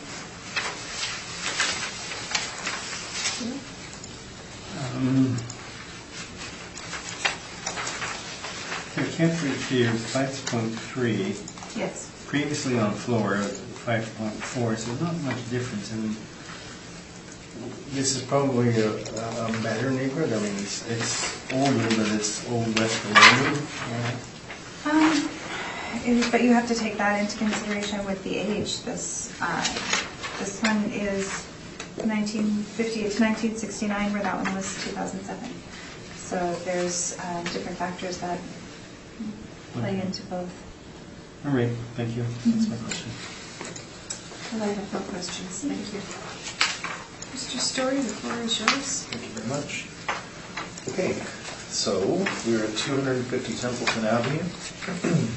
And now the property consists of a bunch of one-story townhouse structures and a small two-story apartment structure. And it's the south side of Templeton, that's between Tanner and Aikens. And I should point out too that we have a direct adjacency. We've got 4 acres of land, and we're directly adjacent to the Sherry Zedek Cemetery, as well as to an auto dealer. That's the old Cam Clark Fulton's Parkside, and I don't know what it is now, but it's directly adjacent to both of those. Both of those properties in the city is not. I don't believe they've recognized that in their property workup, but regardless. So we have a total of 124 bachelor units. And yeah, it's 124 bachelor units, that's correct. I believe the city's 3 plus on that. Bachelors and 1 bedrooms, but again, these are smaller units. They're somewhat like Flora Place in terms of their construction, but much older. They were built in 58. And again, they're on 4 acres of land with direct adjacency to a cemetery and a commercial adjacency with an auto dealer. So the city's using a 5.3% cap. We are disputing that for the purposes of this report. We've applied a cap rate of 6.5%. And again, this is to capture the fact that these are commercial row houses and that they're social housing. So we are suggesting a market value of April 1, 2018 ought to be $3,960,000. The assessor has suggested a 10% increase over the last cycle, and we're saying that's inappropriate. So if you come with us to our workup, once again, page 6, page 5 this time, we are fairly close. We're diverging on the cap rate. We're within a few $1,000s on our NOI. The city has for this asset has captured the expense ratio of 67.3%. The actuals indicate 67.5%. So we're comfortable with that. But where we disagree is on the cap rate, of course. So we are capitalizing our NOI of $257,410 with a cap rate of 6.5.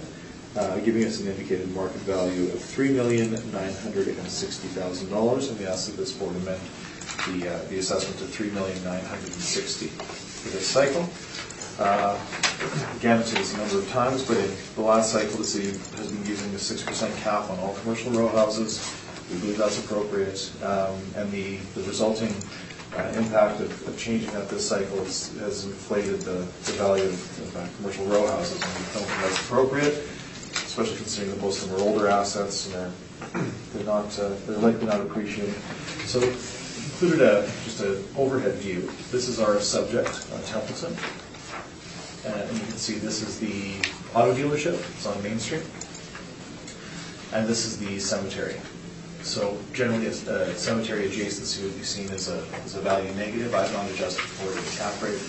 And commercial adjacency would also generally be seen as a negative, though more so for detached single family than for multifamily. But it is important to point out that we have 4 acres of land, but the location is challenging. See in the overhead too, this is the small apartment block. It's sort of barrack style, and then we've got the row houses surrounding. I do have some interiors, so they appear to be maintained, and this appears to be what we'll call industrial grade flooring. Very small kitchenettes. They do have stoves. So that's a typical suite that's being advertised today. Again, you can see the sort of what I would call cabin style row houses. These photos. Yeah, so that's a good view too, to get a sense of what these look like. That's my presentation. Thank you very much. Thank you. Questions, Ms. Martins?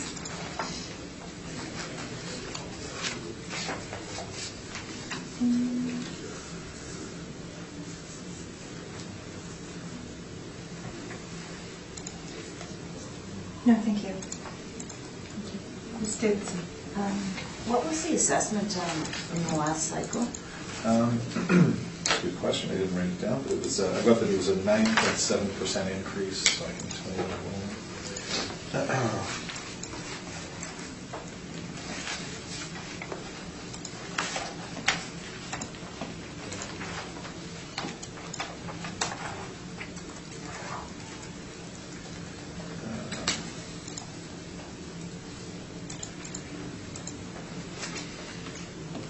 Have been in and around 4.3 million.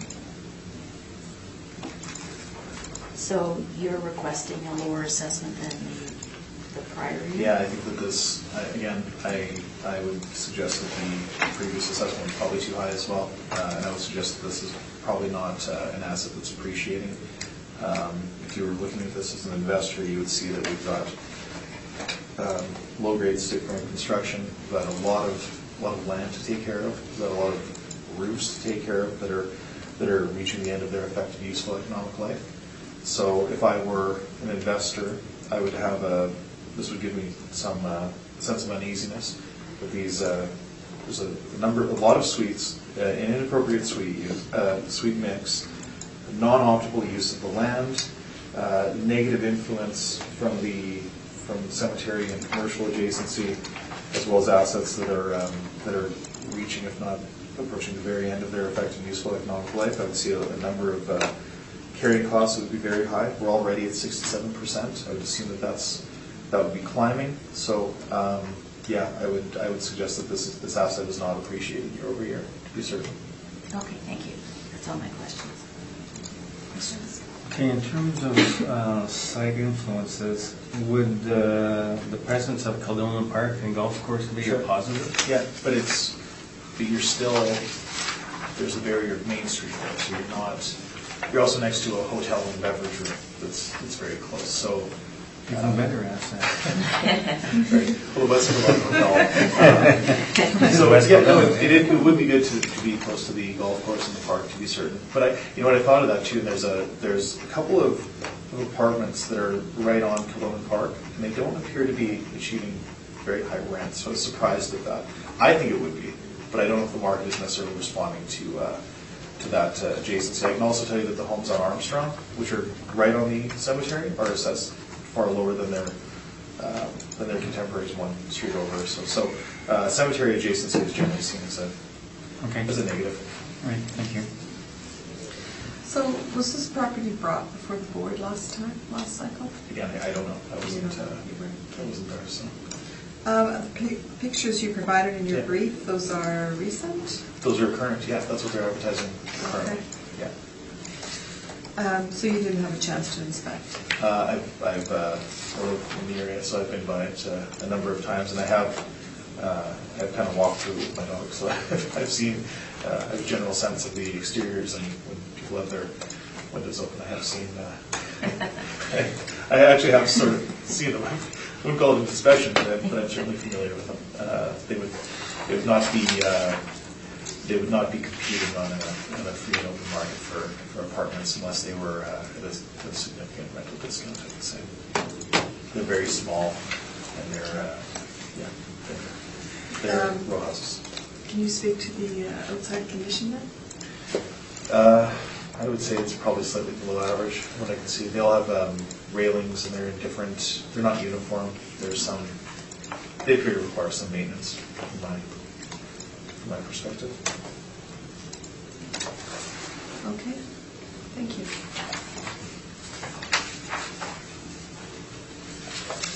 Okay, 10 Albino Way.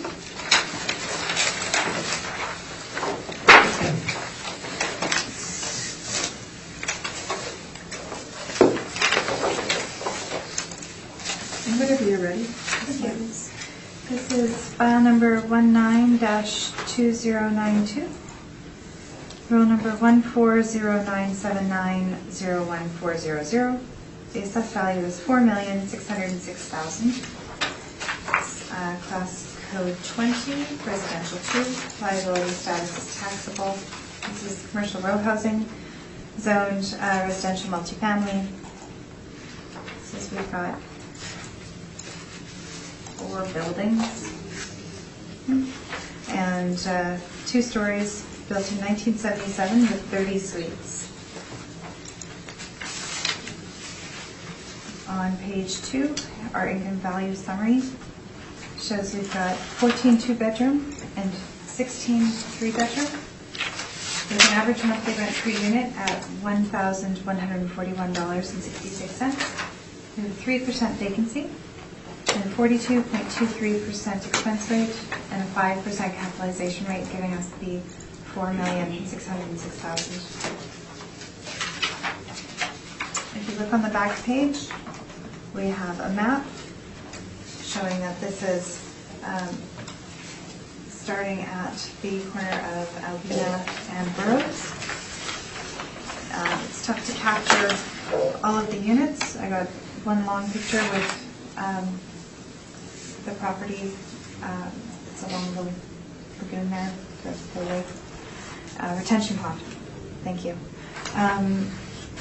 With the units from 10 to 84. And then I captured just a small snapshot to capture the feeling of the buildings in the bottom picture. And then one picture and one page, and we've got the income information from the owners. Thank you. Thank you. Questions, Mr. Stern? Yes, please. Thank you. Okay, so this is Tyndall Park, correct? Yes. And built in 77, effective age of 77, correct? Yes. And again, no basement and Class C steel frame construction. Yes.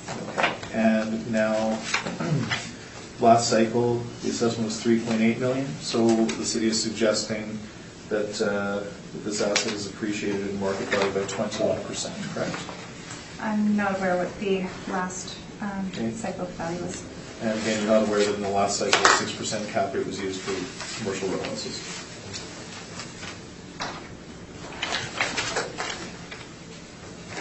Sorry, were you asking or telling? Yeah, I'm asking. Yeah. Now, when we use a cap rate of 5%, we get a market value per suite of $153,000 per suite. Do you think that's appropriate? Absolutely. Okay. Now,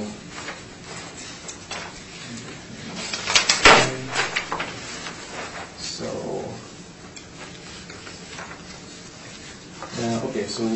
You said the CMHC, we're just using that as, so the rents are modeled, is that? Yes, they are. Okay. Did you notice a high amount of vacancy, bad debt, and collection loss in this asset? Based on the financials provided to you?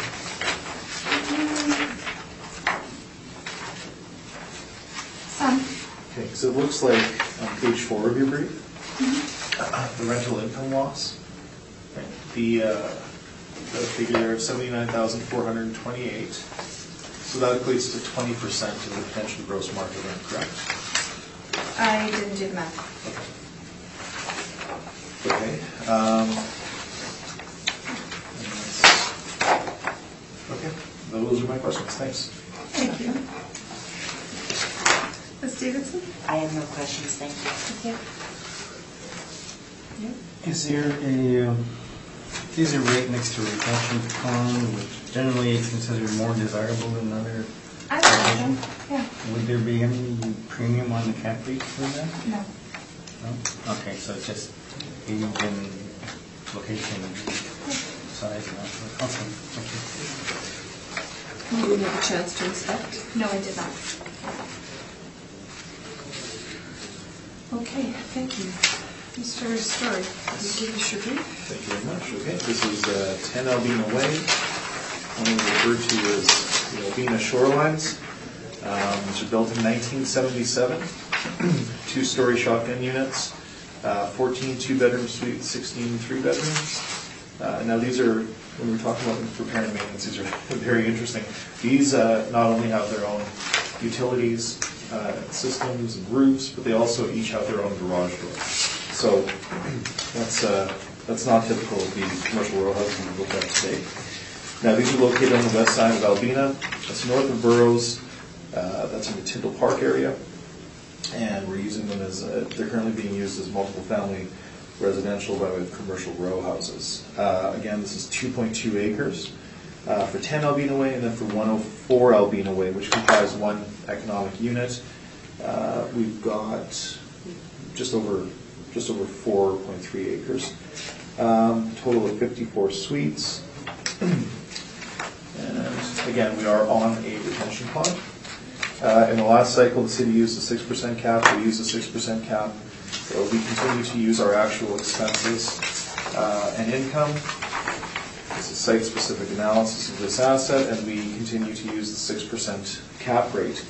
Now, despite the fact that you would imagine that being on the shoreline would be, or on the retention pond would be a benefit to a tenant, we are seeing a high number of discounts here. So I would suggest that perhaps the costs of the rental rates that need to be achieved to subtend these assets are perhaps higher than what the market is willing to bear, and so we're seeing the owner having to give discounts year over year, and they're very high.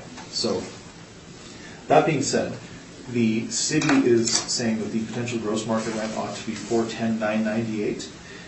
We're saying it ought to be much higher than that, closer to $470,000 roughly.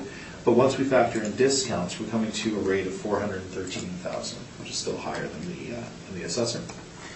Now we've applied our actual expenses, which indicate a rate of 44.5%. The assessor has modeled 42.2%. And we're very close on our NOI. We're at 233.9. The assessor's at 230. So again, the substantial difference this year is that the city has stopped using the 6% cap rate for commercial row houses. We've continued. So when we apply a 6% cap to our NOI, we come to an indicated market value of $3,899,509. So we're requesting a rounded value for this assessment cycle of $3,900,000. Okay, and if you go to my appendices, you can see, again, commercial row houses, 6%. It's been how we've treated these assets so that we're able to differentiate them from apartments, recognizing that they have different challenges. They have a great deal more risk. You can see here that we've got these are meant to replicate the look and feel of a single-family detached home. So you can see, again, I've mentioned the roofs a number of times. I think that's a material issue. These ones each have their own garage door, which is an issue. And then again, all the utilities are self-contained, so there's no benefit of agglomeration. Got some photos of the suites you can have a look at. And they look to be in good condition, but when we look at the rents that we're achieving, we can see that the economic reality of this asset would indicate to us the value is far below what the assessor is requesting. Thank you very much. Thank you. Questions? Yes. In your expenses, seems even higher than what we've been looking at from the other ones with the recurring CapEx and the repair and maintenance. So you've stabilized it at, is this, I'm sorry, 2,860 per unit or 2,740 per unit? 1 second, that would be... Sorry, 72, 323. Suites. It's 2,400 per suite. So it's a top number, 2,410.75. So again, $2,000 per suite is what we've seen for, now the $2,000 per suite that we were seeing were for largely for social housing. Mm-hmm. This is for an asset that has to compete for rents and tenants. It's also an asset that is writing down a huge amount of discounts. So again, this speaks to the point of why commercial row houses are far more risky, for the lack of a better term, than a regular apartment. The repairs and maintenances at $2,400 are appropriate. That's what they are. So yeah, that's what an owner has to spend to attend these. These ones also, you'll notice they're, again, the garage doors, these are more like single-family units. So it doesn't surprise me that a rate of $2,400 per suite is appropriate. And do you know what this recurring CapEx, what this is covering? This recurring CapEx. Where are you seeing that? Your line 7B. Line 70? 7B? Oh, 7B. CapEx. I would imagine that has to do with the fact that we've got wood frame construction from the 1970s. That's we see that a lot in garden apartments as well. That's why we don't tend to see these built to compete as much as we see regular apartment blocks. So that doesn't surprise me. It likely has something to do with wood frame construction, but I've not examined that in detail. Okay. Thank you. Thank you. Stevenson? I have no questions, thank you. No questions. Did you have a chance to inspect?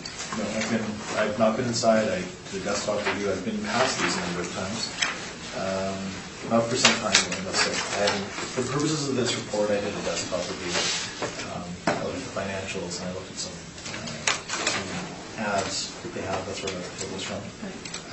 Just the two numbers. Just as a note, page 1. Yeah. The wrong number. Yes, that's right. That's it's because the income streams were split out.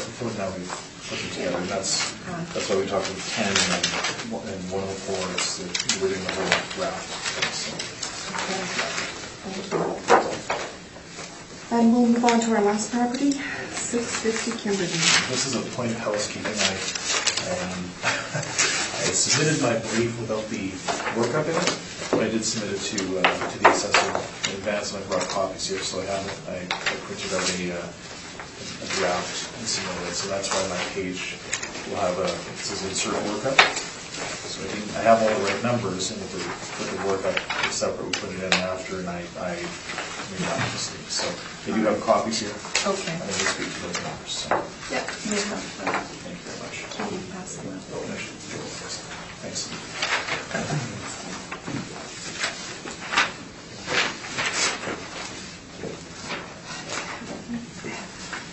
Thank you.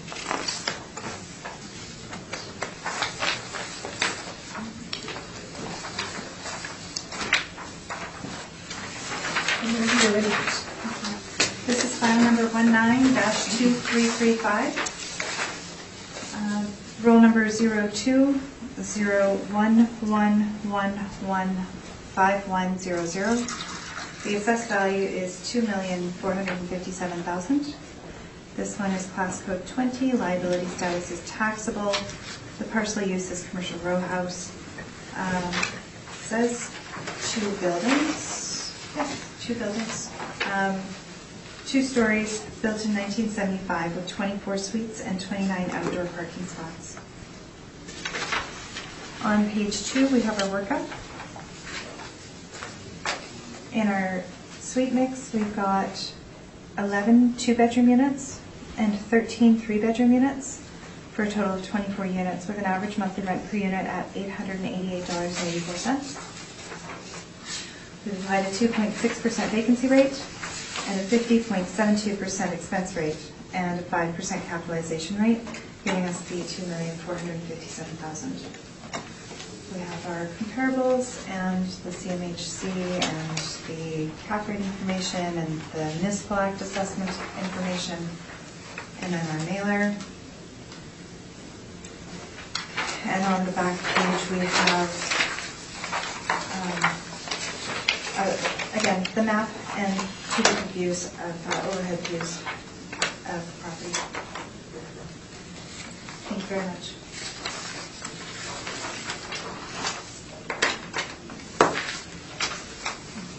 Thank you. Questions, Mr. Stern? Yes, thank you. Okay, so this is Kimberly Avenue, so this would be East Kildonan, Monroe West, general area? Yes. Okay. So this one has a basement area. It's the first one we've seen with the basement. But it was built in 1975. And the effective year is 1975. So again, no substantial work to alter the effective age. Is that correct? Sorry, yes. Okay. And Class D construction. Okay. Now, the rents seem fine. Now, income value summary, this is all modeled, correct? Yes. Okay. And none of these were overwritten? Not to my knowledge. Okay. Rent comps, there's only one in the East Kildonan area. That's 579 Washington, is that correct? I'm not 100% sure which These corporation these are in. Okay. Just based on the first 2 numbers, but that's what it seems. As recovered, yes. Yeah. So we're using model rents anyway, so that's fine. Okay. And yeah, I guess those are my questions. Thanks. Thank you. Ms. Davidson? I have no questions at this time. Thank you. Mr. Hagen? No questions. You didn't have a chance to inspect these? No, I didn't. Thank you. Mr. Story? Thank you. On to you. Thank you very much. Okay. This is 650 Kimberly Avenue in East Kildonan. Okay, so we've got a 2-story structure built in 1975, and it's being used as commercial row housing, and that's basically, it's very close to the corner of Raleigh and Kimberly, so it's right at that, where Raleigh and Gateway are, if you're familiar. That's part of town. We've got 11 2-bedroom units, 13 3-bedroom units, and the city is suggesting a value of $2,457,000. We're suggesting a value of $1,901,000. The assessor, of course, is using a cap rate of 5%, and we are using a cap rate of 6%. Now, this building is in reasonably good condition. It looks to be refreshed and maintained well. That being said, we have had to stabilize the repair and maintenance, as I've said a number of times today. Commercial row houses carry a higher repair and maintenance cost than typical apartments, so we've stabilized at $1,943 per suite. Okay, so if we look at our potential gross market rents, we're actually higher than the city. They're at $255,000. Excuse me, we're at 260. We're slightly higher on the vacancy, but we're accepting the 2.6% Modeled vacancy, we're higher, we're actually lower. We're hovering around 1.5%, but if we're looking at this as capitalizing this into perpetuity, 2.6 seems appropriate. We are higher on our EGI, we're at 254.8, the city's at 249.3. When we factor in our actual expenses, we have an expense ratio of 55.2%, where the model is suggesting 50.7%. So on our NOI, we're at $114,064. The assessment department's at $122,870, and again, we've used a 6% capitalization rate to capture the fact that this is commercial row housing and not a standard apartment, which leads us to an indicated 2020 market value of $1,901,000. Thank you very much. Thank you. Questions?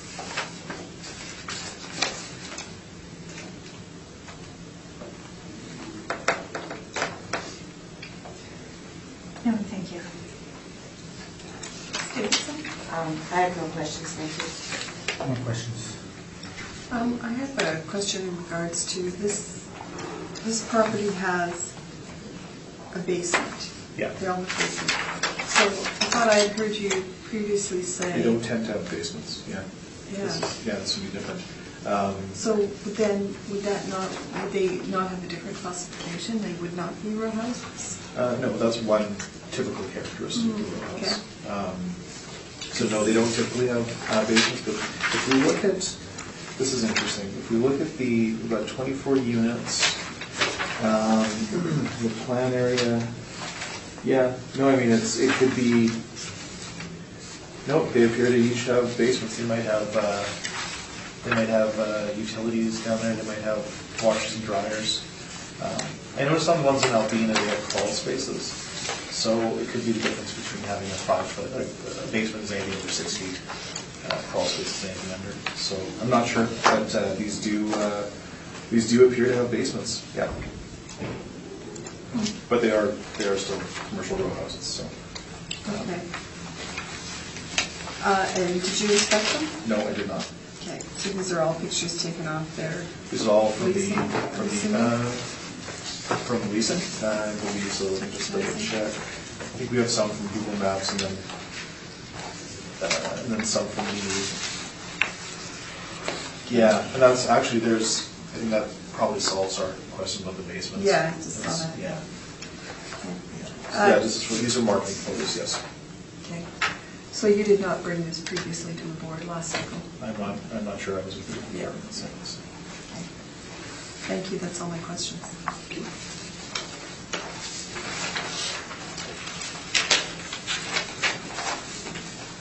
Actually, just one last question. You provided us with your cap rate study. Yeah. Okay. Yeah, that's fine. Thank you. And this hearing is closed. Thank you both for your time. Thank you very much. Thank you.